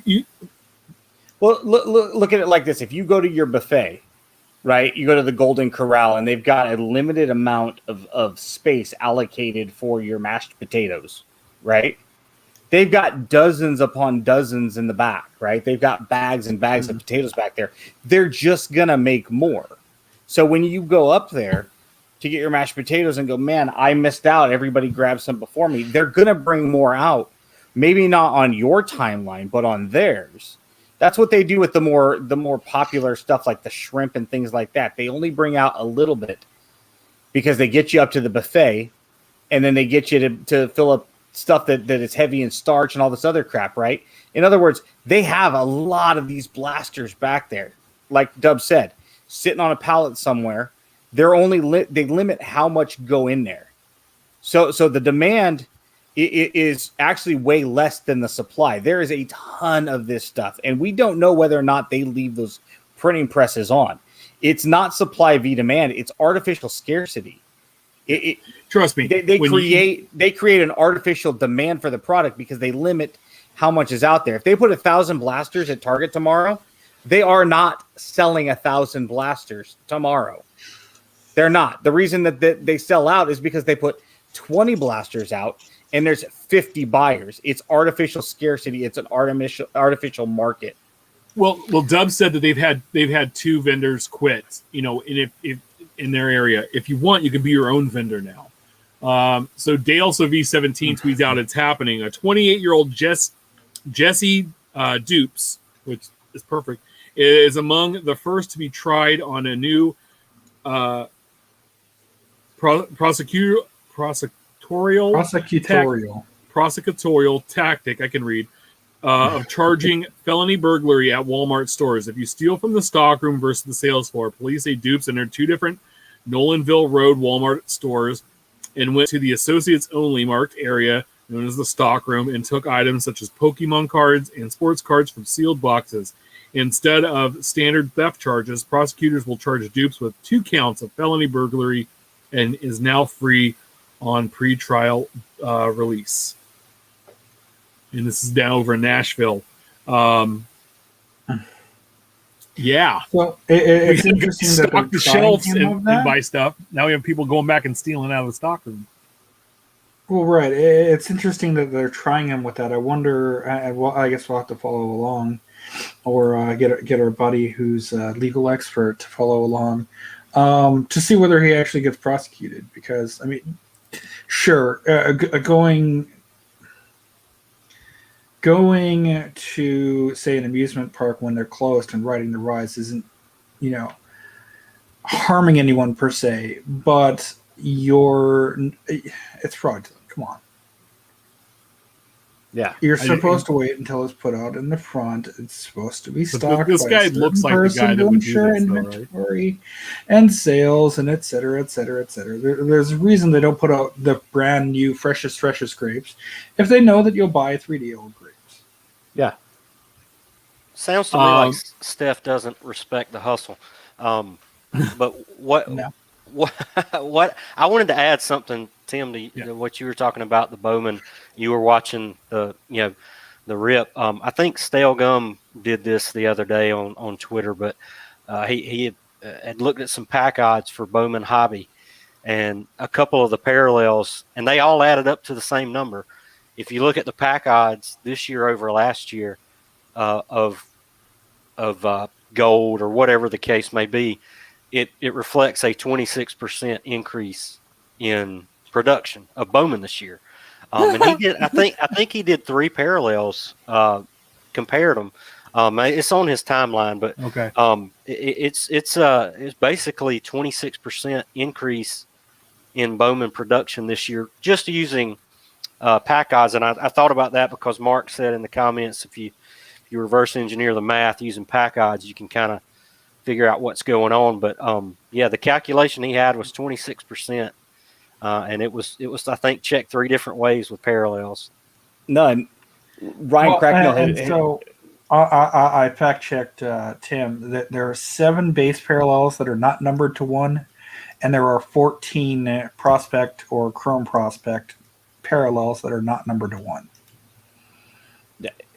I forget the numbers off the top of my head, but Ryan Cracknell had tweeted out right after the Series 1 checklist that there were X amount of cards made per player before you got to, the autos and the hits or whatever the tweet was. I'm misremembering. But so I started doing the math, and it's like, okay, so if I wanted to collect one single copy of every Matt Chapman card in Series 1, just the base, right? So if you factor in all the parallels, with the gold being 2021 of them, the gold foil being roughly 1,500, the rainbow foil is roughly 1,000, and you do all the math, you get into like something like 5,700 copies of just Matt Chapman base cards. Now you've got to multiply that number by 350, which is what's on the checklist, and that's how many parallels were made.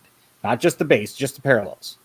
So then when you start to do the pack odds, what is it going to take you to get one of the black out of 67, Independence out of 76? When you start to factor in those odds, is going to tell you approximately how much base has to be made. They made so much base, they had to go back and do the green ice and the orange ice out of $4.99 and the red $2.99. ice. Yeah, and those were what, out of $1.99, I think. Yeah. They literally created 3 new parallels to help the distribution, and that's before you got to any inserts, autos, or relics. And so I'm doing this math, and I'm starting to calculate it, and I'm getting into the hundreds of millions, and then it gets into billions, and I'm just like, you've got to be kidding me. I had some chucklehead on Twitter a couple weeks ago telling me my math was wrong. He goes, there's no way they're making 1.2 billion flagship cards in Series 1. And I'm like, to use Mark Wilkins, you reverse engineer. You look at the pack odds and you start doing the math based on the listed amounts of parallels. You can get to 1.2 to 1.6 billion cards without batting an eye. And they're going to do it again in Series 2 and update. So you're going to get to 5 to 6 billion cards in just flagship alone. That's 3 releases from one manufacturer in one sport. Yeah. So when we extrapolate that over all of these, and then you start getting the T206s and all this other crap that aren't on our radar, and this other stuff that drops, like these Ben Baller Chromes and the Keith Shore Bowmans, and it's like you're going to get to 40, 50, 60 billion cards this year, and that might be low. And when you start doing the math against Junk Wax area, these are blowing that out of the water. The supply is more than there. The reason the demand is it's artificial demand. It's Well, I because can tell you too. I'm sorry. you can get just- anything you can get anything you want right now if you're willing to pay for it. Anything you want, you can get right now. The hobby stuff too, the distributors pre-sell so much stuff, right? And then they say, hey, we're sold out. And that's at the pre-sale price. It's the best price you're ever going to see. And it's dirt cheap. It really, really is all day long. But then all of a sudden they get more in. And now it's 4 or 5 times what the original price was, because now they're going to be able to make their money. And, well, you said you were completely sold out. How did you get more? Well, and I know. Like, didn't you know you were going to get more shipments? Like, Yeah. depending, so I know at Supply least and demand, Topps- baby. Topps Just buy Another has angle- at least stated that they print to demand. So if people ask for 250 boxes, that's how many they're printing, much like their online services. Allegedly. Another angle of this that I look at, because I use Trading Card Database all the time, is I have the Ron Gant PC. He played for 14, 15 years. 88 was his rookie, played in the 2002 area. He missed a year or two there because of motor. But either way, 12, 14 years he played. He has 952 cards listed on the Trading Card Database. I've got it pulled up right now. Guess how many Zion Williamson has?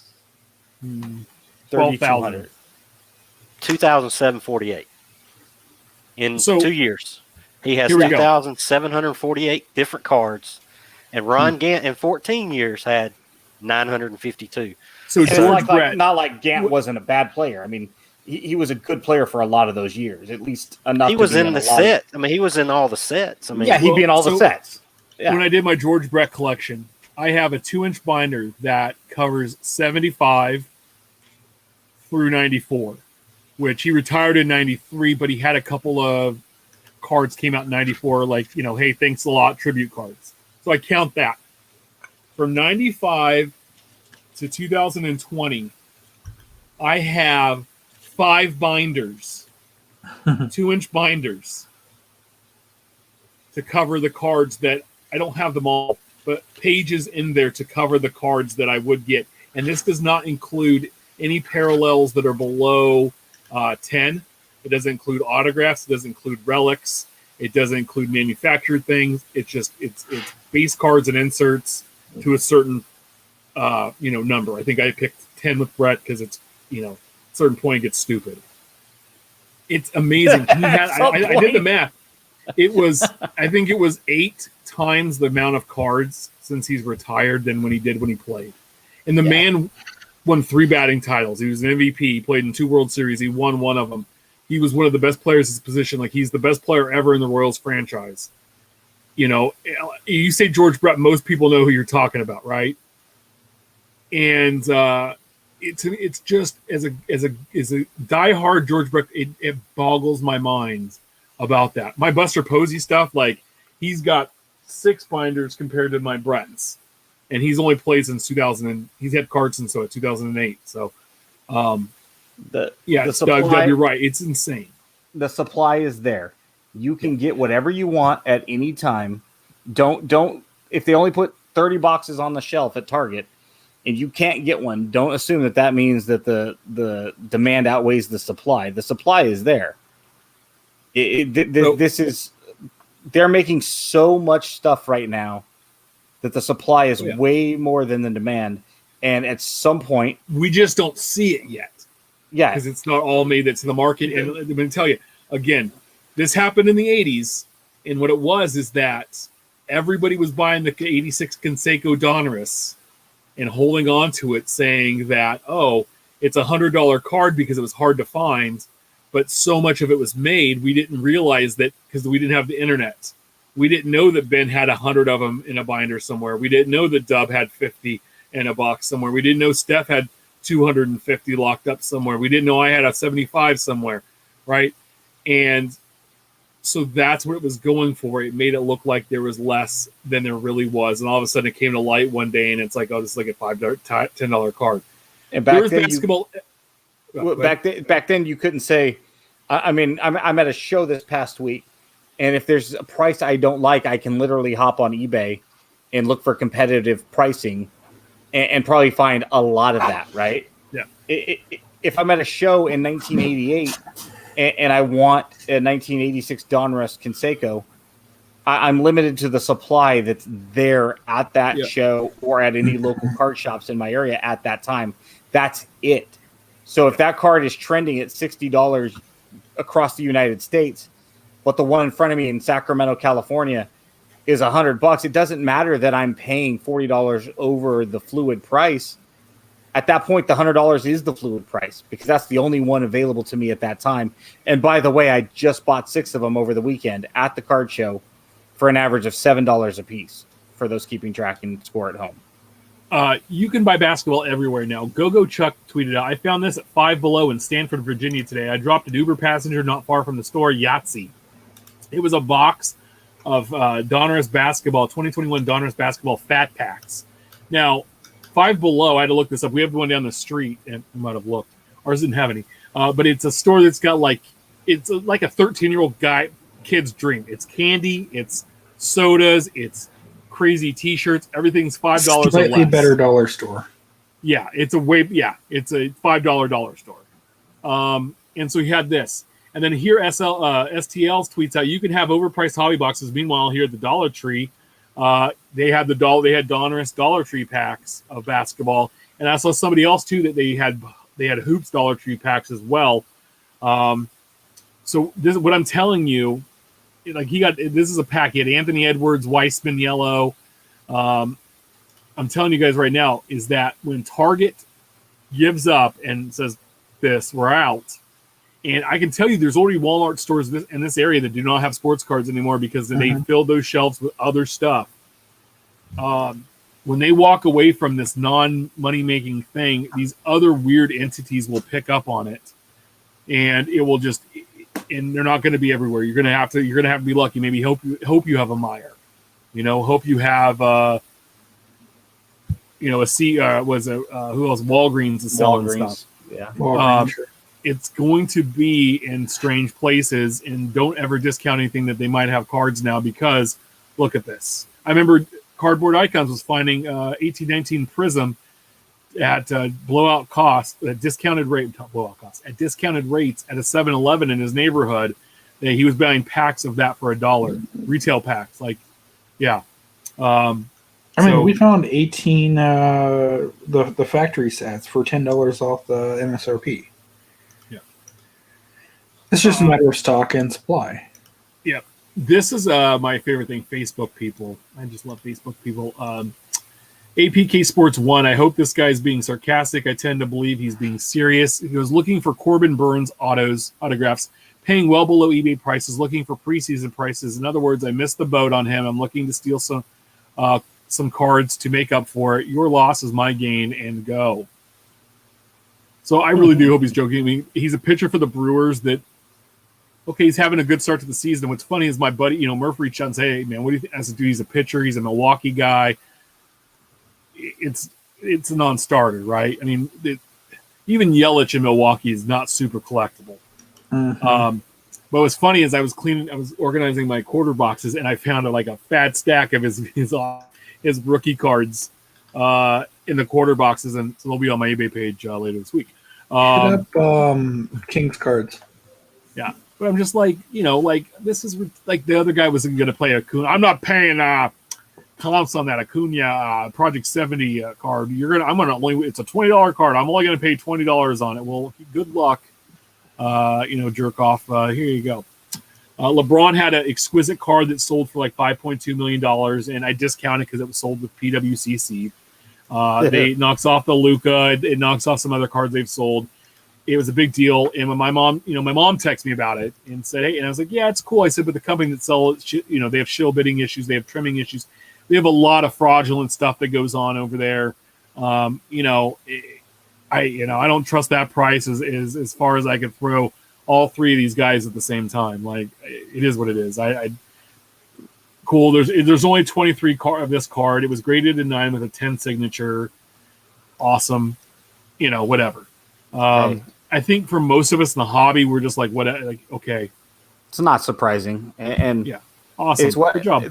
This kind of stuff happens in a bubble. A $300,000 house sells for $700,000. A $700,000 sells for $1.5 million. Doesn't make it a $1.5 million home. It's still a $700,000 home. Just it's the way that the inflated market works, and eventually it'll regress back to the mean, and that $300,000 home, becomes a $300,000 home again. Maybe it stays a little higher. Maybe it's at 370, but it's not 700,000.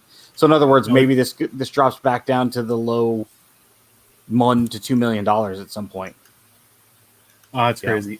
Card shows in 2021. Stale Gum tweets out, remind me never to go to Old Bridge, New Jersey, Elk Lodge card show ever again. Nothing but assholes with Halliburton's full of blasters. At least 8 $1 insert guy showed up. 8 cards for $1 insert guy showed up, and I came home with a bag.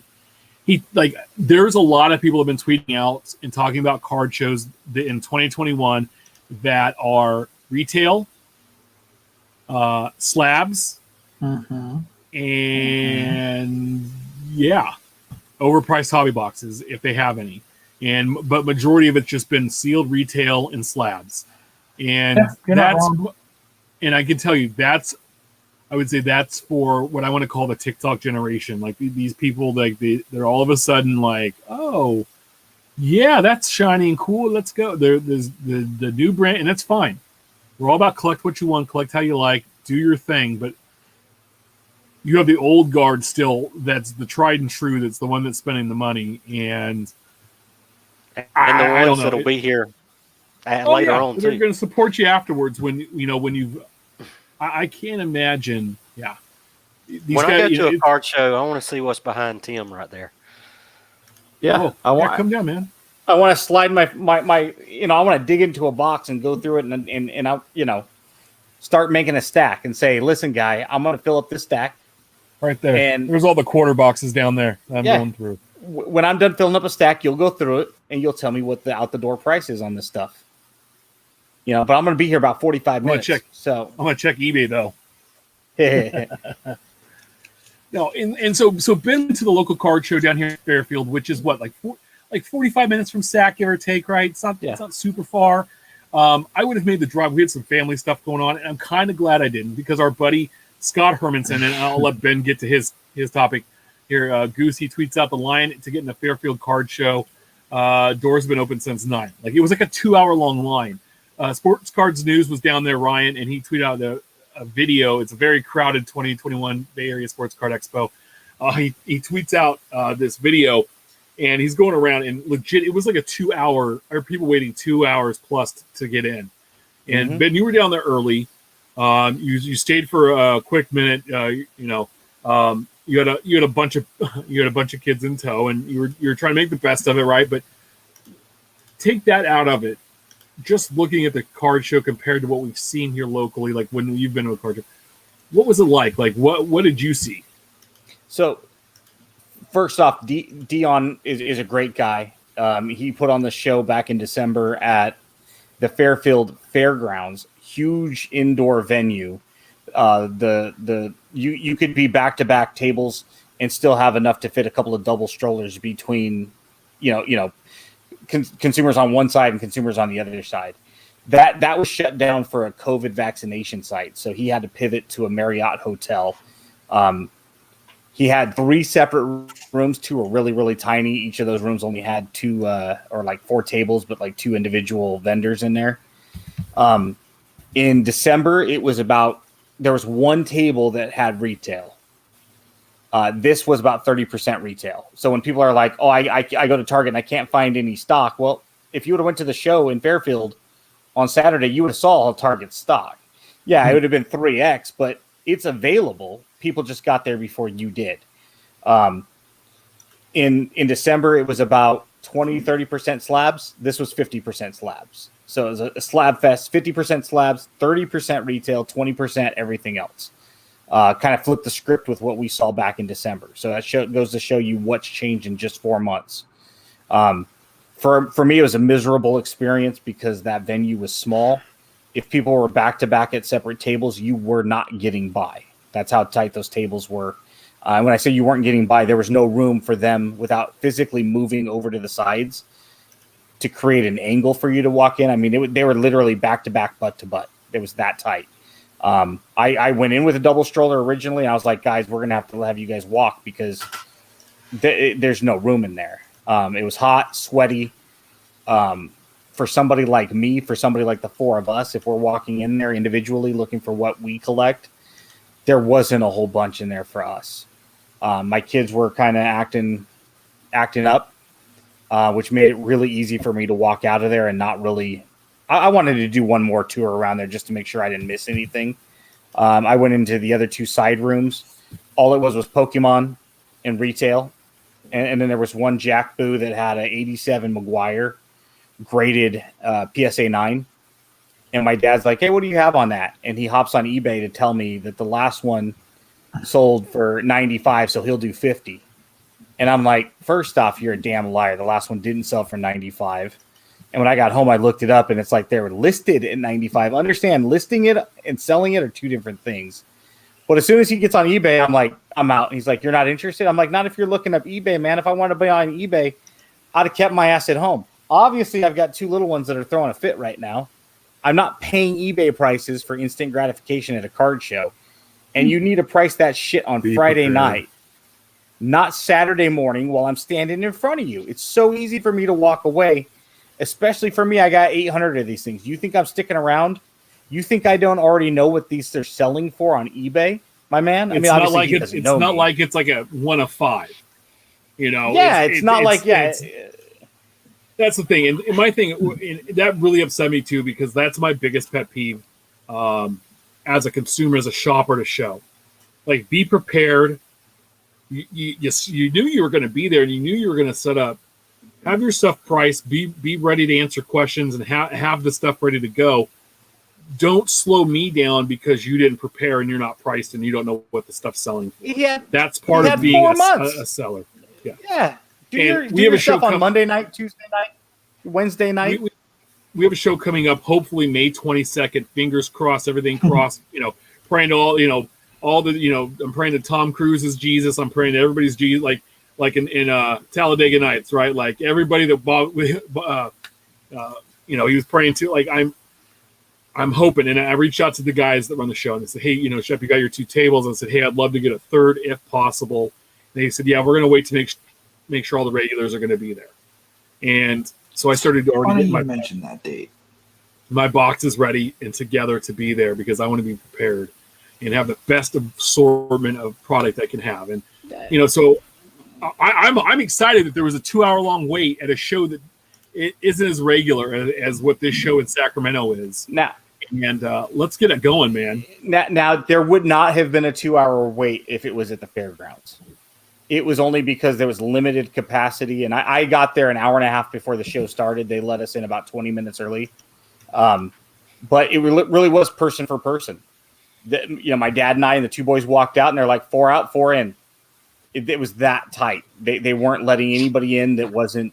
I mean, I don't know what the capacity was, but it couldn't have been more than about 40 people at a time. And it was just a bad venue for it. And I give Dion all the credit. If he's listening, he probably found the only place in that greater region that would let us do a card show. So it's not on the showrunner. He gave us a card show. It just wasn't very fluid for what we're seeing right now. And yeah, it was a 2-hour wait outside. And I feel bad for people that were at the back end because, unless you're there for retail and slabs, that's really what you were going to see. I'd have been extremely disappointed if I was Scott, who you mentioned, Goose on Twitter. Scott's a good dude, but if I got there and I know how he collects, miserable. Well, we don't know yet. Oh, my bad. Funny that you mentioned that date, Shep, because that's when our next major Dallas card show is. And not ready to announce it yet, but we'll have some special, something special coming out of that event. More to come. I know we don't know yet exactly if the National's going to happen or not, but can you imagine, Tim, you and Steph were there in 19. Can you imagine what this thing's going to be like in 2020 with the way the hobby is right now? Can you imagine what that convention center is going to look like? Way overloaded. Did you kick Ben? No. Oh, he fell off. No, I can't imagine what that would be like. Yeah. I mean, it was already jammed. Yeah. And I'm just ago. like, how much? Is it all going to be just people shoving retail and slabs down your throat again? And the prices, right? Like all the awesome prices you could find on product. Like, does that even happen then? And that's what I was going to say. I would say that at least at the National, you're still going to get the same old vendors who've always gone to the show, or at least have done the last 10 shows in a row, that have vintage and or 80s, 90s stuff. It's a matter of whether it's going to be reasonable and whether they're doing sets or individual cards would be interesting to see. 90 tops box going for $50. 87 was 75, wasn't it? Well, and that's the thing, listen.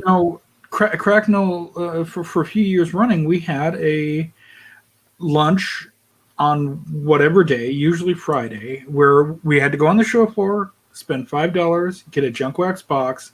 We'd go sit out somewhere in a common area and break the boxes. I don't know that's possible. We did that year. You know what I opened?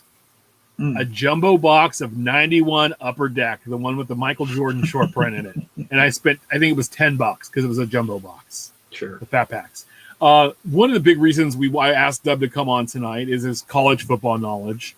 And we have the NFL draft starting tomorrow night, the first round. And I am a big draft nerd, man. I'm talking back to like begging my mom and dad to miss church on Sunday because that draft used to be on Sunday and it would go like all day and then it's like Monday or whatever back in their 90s, and begging them to let me stay home and watch it. Like I would do my own little mock draft when I was like 11 and, I was all this stuff. So I get really geeked out on the draft and I loved it.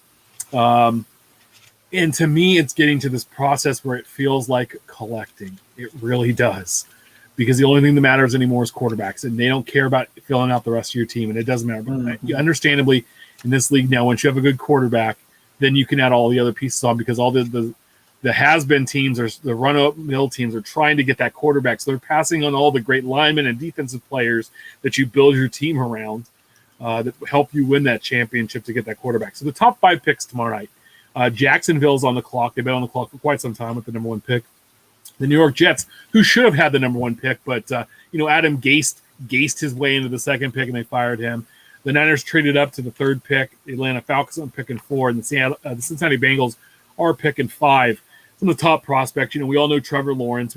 pretty sure going to be the number 1 overall pick to the Jags. Zach Wilson, Mac Jones, Trey Lance, and Justin Fields, the other quarterbacks, and all those guys are expected to be in the first rounds. And I bet 4 of the 5 will be the four first picks in the draft tomorrow night. We will have 4 quarterbacks, 1, 2, 3, and 4. I'm telling you, Atlanta's trading out, and someone's trading up to get a quarterback because, trust me right now, I will be, okay, 87 McGuire to you, 88 Donruss, rated rookie to you, and anybody to whatever, Joe Mauer up to Steph. If we don't have 4 quarterbacks go 1, 2, 3, and 4 tomorrow night. The Falcons are taking Pitts, so I'll Nope. take you. They're They're taking Pitts, yeah.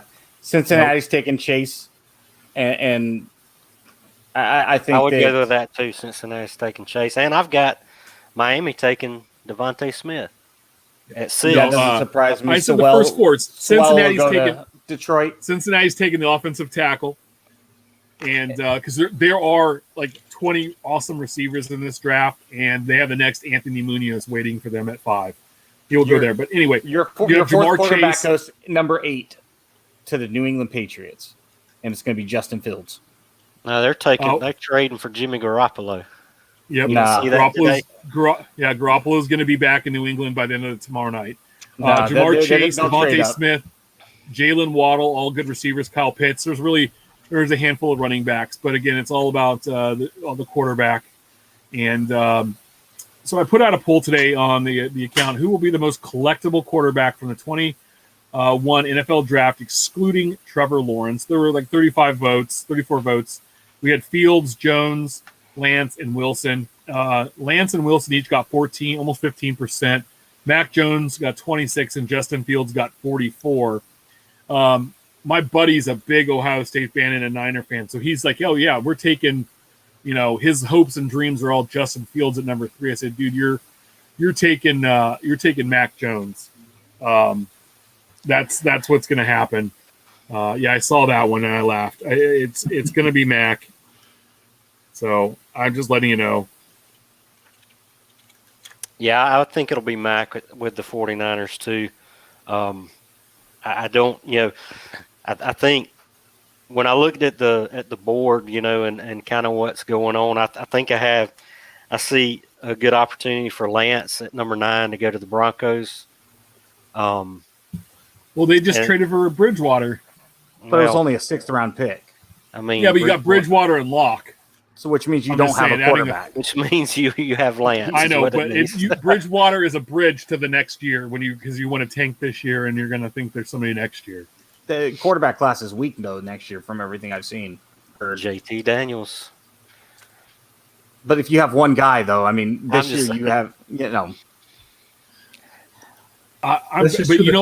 Hold on. We didn't know Joe Burrow was like a 3rd or 4th round pick going into that season, and he went number 1 and won the Heisman, right? If There are like Mac Jones. He went from being, hey, we're gonna just run a really simplified offense because we have this guy that's been here forever and never beat anybody out. He just kind of stayed around. He's now going to be the top 3 pick. Like there are guys that will pop out of the woodwork over the last few years. The kid at North Carolina, people are all over. We'll see. I mean, if it's all about the quarterback now, man. if Lance and Fields are both Let's available, just seal this bet when we're done. I've got 3 quarterbacks going in the top 6. So we'll seal that bet. Number 8, you have Trey Lance and Justin Fields available, right? New England doesn't trade up to number 8 in Carolina. You know who does? The Washington football team. They'll trade up to get either Fields or Lance with Carolina, and they'll sacrifice the next 2 drafts or so to do it. Watch. We'll see. Well, I'm telling you, the first 4 picks are all quarterbacks. Atlanta trades back, and they don't drop very far. I'm telling you, they don't drop very far, but they do trade back. And Julio Jones is no longer a Falcon. So who goes up there? I believe Julio's gone, but I am 99.99% confident that we're going after Pitts. So who goes up to Atlanta? That's who I would take. That's who I would take. Who goes up there? The Patriots could be one if they really. If there's a guy they like, but if they like Garoppolo, if they like Garoppolo, hey, that's all fine and dandy. Never count out the Raiders. Okay, don't count out the Bears giving up everything in the mothership to move up. Okay. I don't think they're- the Falcons drop out of the top 15 though. And No, none I of those don't. teams I don't have a think top I truly 15 pick. don't. But what I'm saying is that we didn't know the Chiefs were going to trade up to take Mahomes. No one saw that coming. So I'm telling you, it will happen. There'll be the first 4 will be quarterbacks. No, I don't see it. Now the Patriots and Panthers already have the groundwork on a trade available. If the Panthers are on the clock at number 8, and I don't know if it's Fields or Lance, or maybe both, but if one of those quarterbacks is available, the Patriots already have the groundwork to move up to grab him. But one of those guys have to be available there. And I don't know, of course, who it is. So Washington's at 19. They definitely could move up. The Raiders are at 17. They could move up. Patriots at 15 could move up.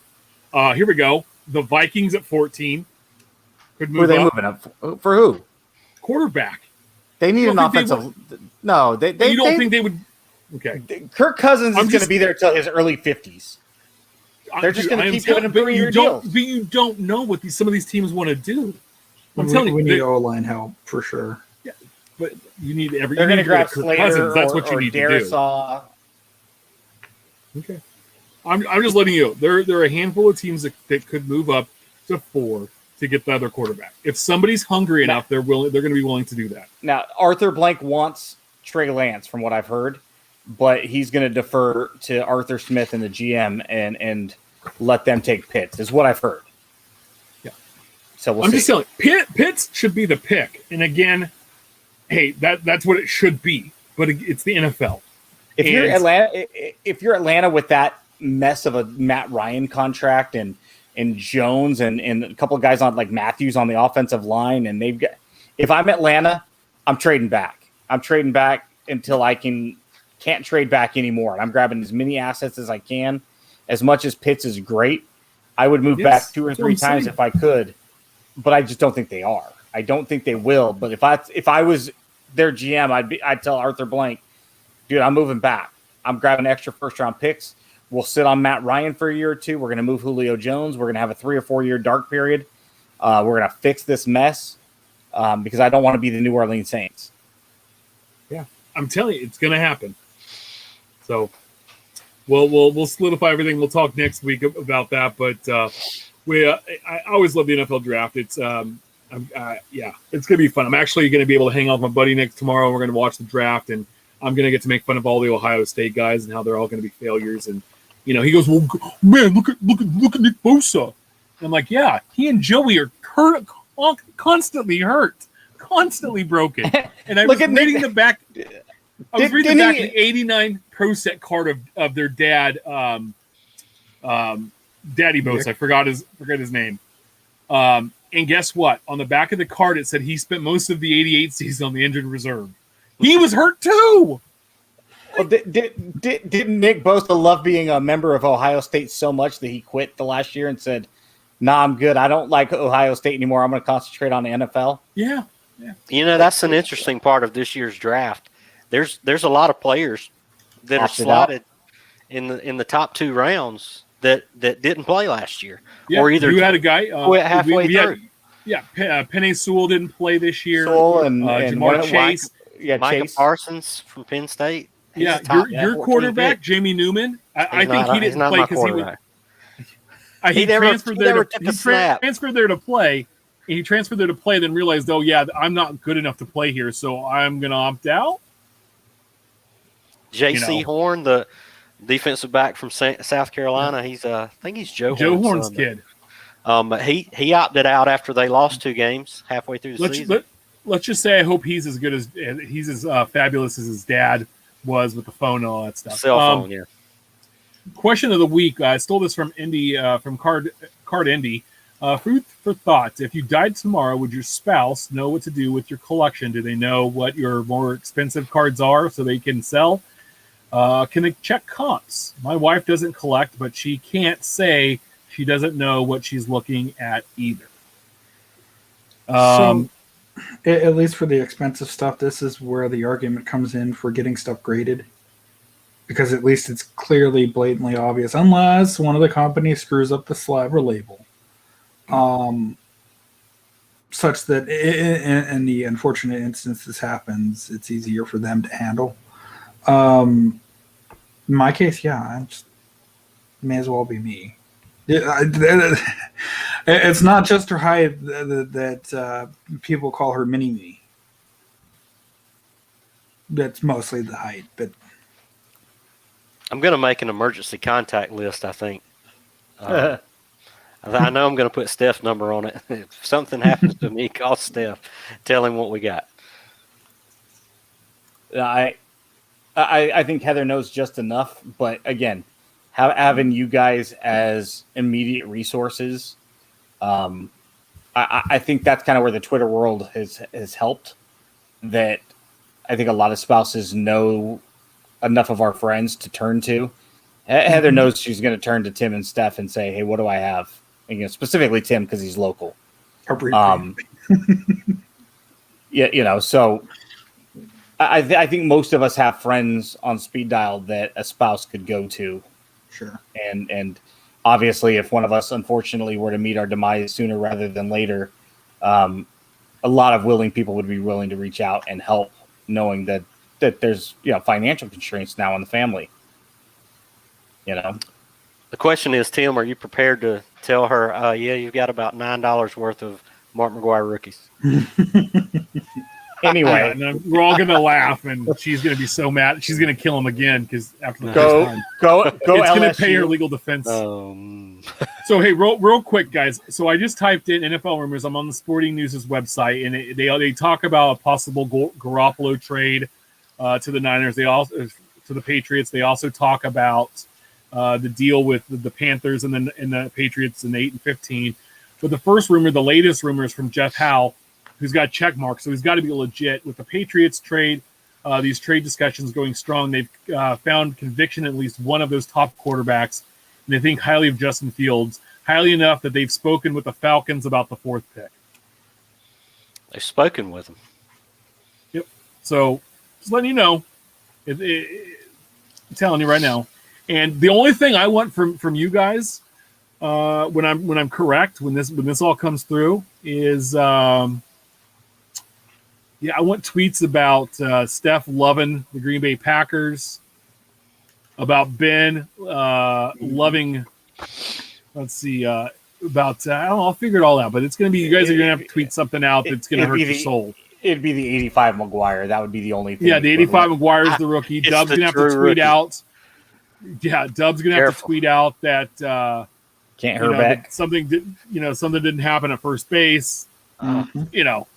So Something didn't Speaking of Steph, give me a full screen real quick. Sure. The pack underneath the McGuire. Hey, nice. Should probably put that at the bottom so the base doesn't fall over. he was very underrated in his time, dude. He's Sure. like one of those guys that just kind of got missed. Yeah, because of all the really big sluggers at first base. Well, and he didn't do himself any favors. Essentially, after feeling churned for his first All-Star game, he essentially said, "Don't vote for me. I won't go." Statistically, yes, I'll agree with that. My wife would probably contact you guys, and also probably reach out to Eric that works at a local card show or shop, and help process it that way. I know that that there'd be local folks to help out. But I want to great shout out that was on our WordPress site this week. Just wanted to say thank you. I just wanted to say that on my drive home, listening to you guys, that I was going to reach out and say thank you for being part of getting me through this COVID period. And sure enough, Tim, on my walk this morning, listening to you guys, you mentioned that another listener had messaged you the same thing this week. And then I knew I was not alone. As a Canadian, I have every OPG set from 75, 76 through 89, 90. And then the junk wax era hit. And by 94, girls starting university, etc. Then took a hobby break. Then my daughter was born in 2006. I got back into finishing the 06-07 OPG set, which is tough. It's 700 cards. Recently, going through my stuff, I thought I would crack open my old OPG baseball. My dad, who is now 82, would buy me those in the summer, and bang, with the Jays hot and your podcast, my love for baseball was rekindled. again, thanks so much. You are all great. Tim, especially you sound like my buddies from high school that I hung out with. Just a normal dude, a family guy now who loves cards. Thanks again, Spiros. Yeah, that's what we want this to be. And thank you for listening. That's all. I mean, Steph sent me a message. Hey, have you seen the comment yet? And I was like, no. And I went and looked, and I like. It means the world to me, and it really does. I mean, we do this for fun. We like to have we like talking about cards. We're just. I think if we had a card shop or we had some kind of a store, we'd do the same thing. We'd have a round table, right? We'd just be hanging out. So. Thank you for supporting and listening to our show, and I'm glad we could help out. And the show has helped us out too. And there's other shows that inspired us and helped us through times as well. And we try to borrow, misappropriate some of their stuff to as well. So thank you very much. It means a lot. So, guys, any final thoughts before we head out tonight? I'll add to that as a listener and as being fortunate enough to have been on the show. It's like anytime I listen or I'm here, it's like sitting around with buddies and just talking cards. It's not it's not this. It doesn't feel buttoned up or anything. I mean, it just feels like we're all just kind of sitting around chatting, and you forget that there are people out there listening because we're just talking about cards. And even when I'm listening to it, I feel like I'm sitting there with you guys talking. So. I appreciate everything y'all do too. Oh, thank you very much, Dub. And I appreciate coming on. I know it's late for you, and we reached out, and so like we didn't really who is the Georgia guy in the draft that we want to look out for. And I know you guys had Justin Fields, but he's moved on. But who's the Georgia guy we want to look for? The potential first round pick is Azeez Ojulari. He led the SEC in sacks last year. He's a defensive end. I'm hoping he comes to Indy. He was McShay has him going to the Chiefs, but who knows? But he's our top guy. He was second team All-American, first team All-SEC. He's got a brother named BJ Ojulari who's a defensive end at LSU. He's got one more year to play. That's gotta be a fun family dynamic. But Azeez, and then there's two other defensive backs who are projected in the top 2 rounds, and that would be Eric Stokes and Tyson Campbell. Both of them are projected. We don't really have any offensive guys this year other than a couple of linemen. Trey Hill will be in Cleveland. It's mostly defensive side of the ball this year, but we've got 10 guys that are on the board that should be drafted. So the highest one, though, will most likely be Azeez. Nice. All right. And you guys, any final thoughts before we head out, fellas? I do. I broke a retail box direct from Upper Deck for Series 2. I got one coming from Fanatics. I ordered that one first, but they said it should be mailed by the 30th. But if you order through Upper Deck, next time they restock, they send you a additional 18-card Stanley Cup Champions set that I thought was kind of cool as an additional toss-in. Free of charge, just for placing an order. And that came in the mail yesterday. Anything, Ben? No, I'm good, guys. I appreciate Dub. Always good to see you, brother. Same to you, man. Appreciate it. I want to give a shout out to Leaf. I told you how I was missing a couple Zach Wilson Pro Set cards, and they got me again. I bought some more. The Dominguez was out this week, and some other guys, so I picked those up. But it actually came. It didn't come from Leaf. It came from Brian Gray. Like, it was a different packaging. It looked like the label I make when I send out my stuff. So I don't know if he's the one that packed it up and did it, but they came in the mail. I'm very happy. So shout out to them. Thank you. And they keep doing a really good job, I think, with that Pro set. Big nerd for it. So remember, we're live every Wednesday, 8 p.m. Pacific on YouTube. Make sure to subscribe and review our show on all platforms. We really love that. Follow us on Twitter about the cards. You can always follow Dub at Dub Mentality. And then he's got a link tree on his page there, so you can find all of his other great stuff. You can also find him in Beckett, which is super cool because he's like that's super famous, like way cooler than we are. You can always follow Ben at our trading cards. Follow Steph at Junk Wax Twins. Follow me at Big Shep 79. Please share your hobby stories, great pulls, and keep sending your questions our way. And keep collecting. We'll see you all next week.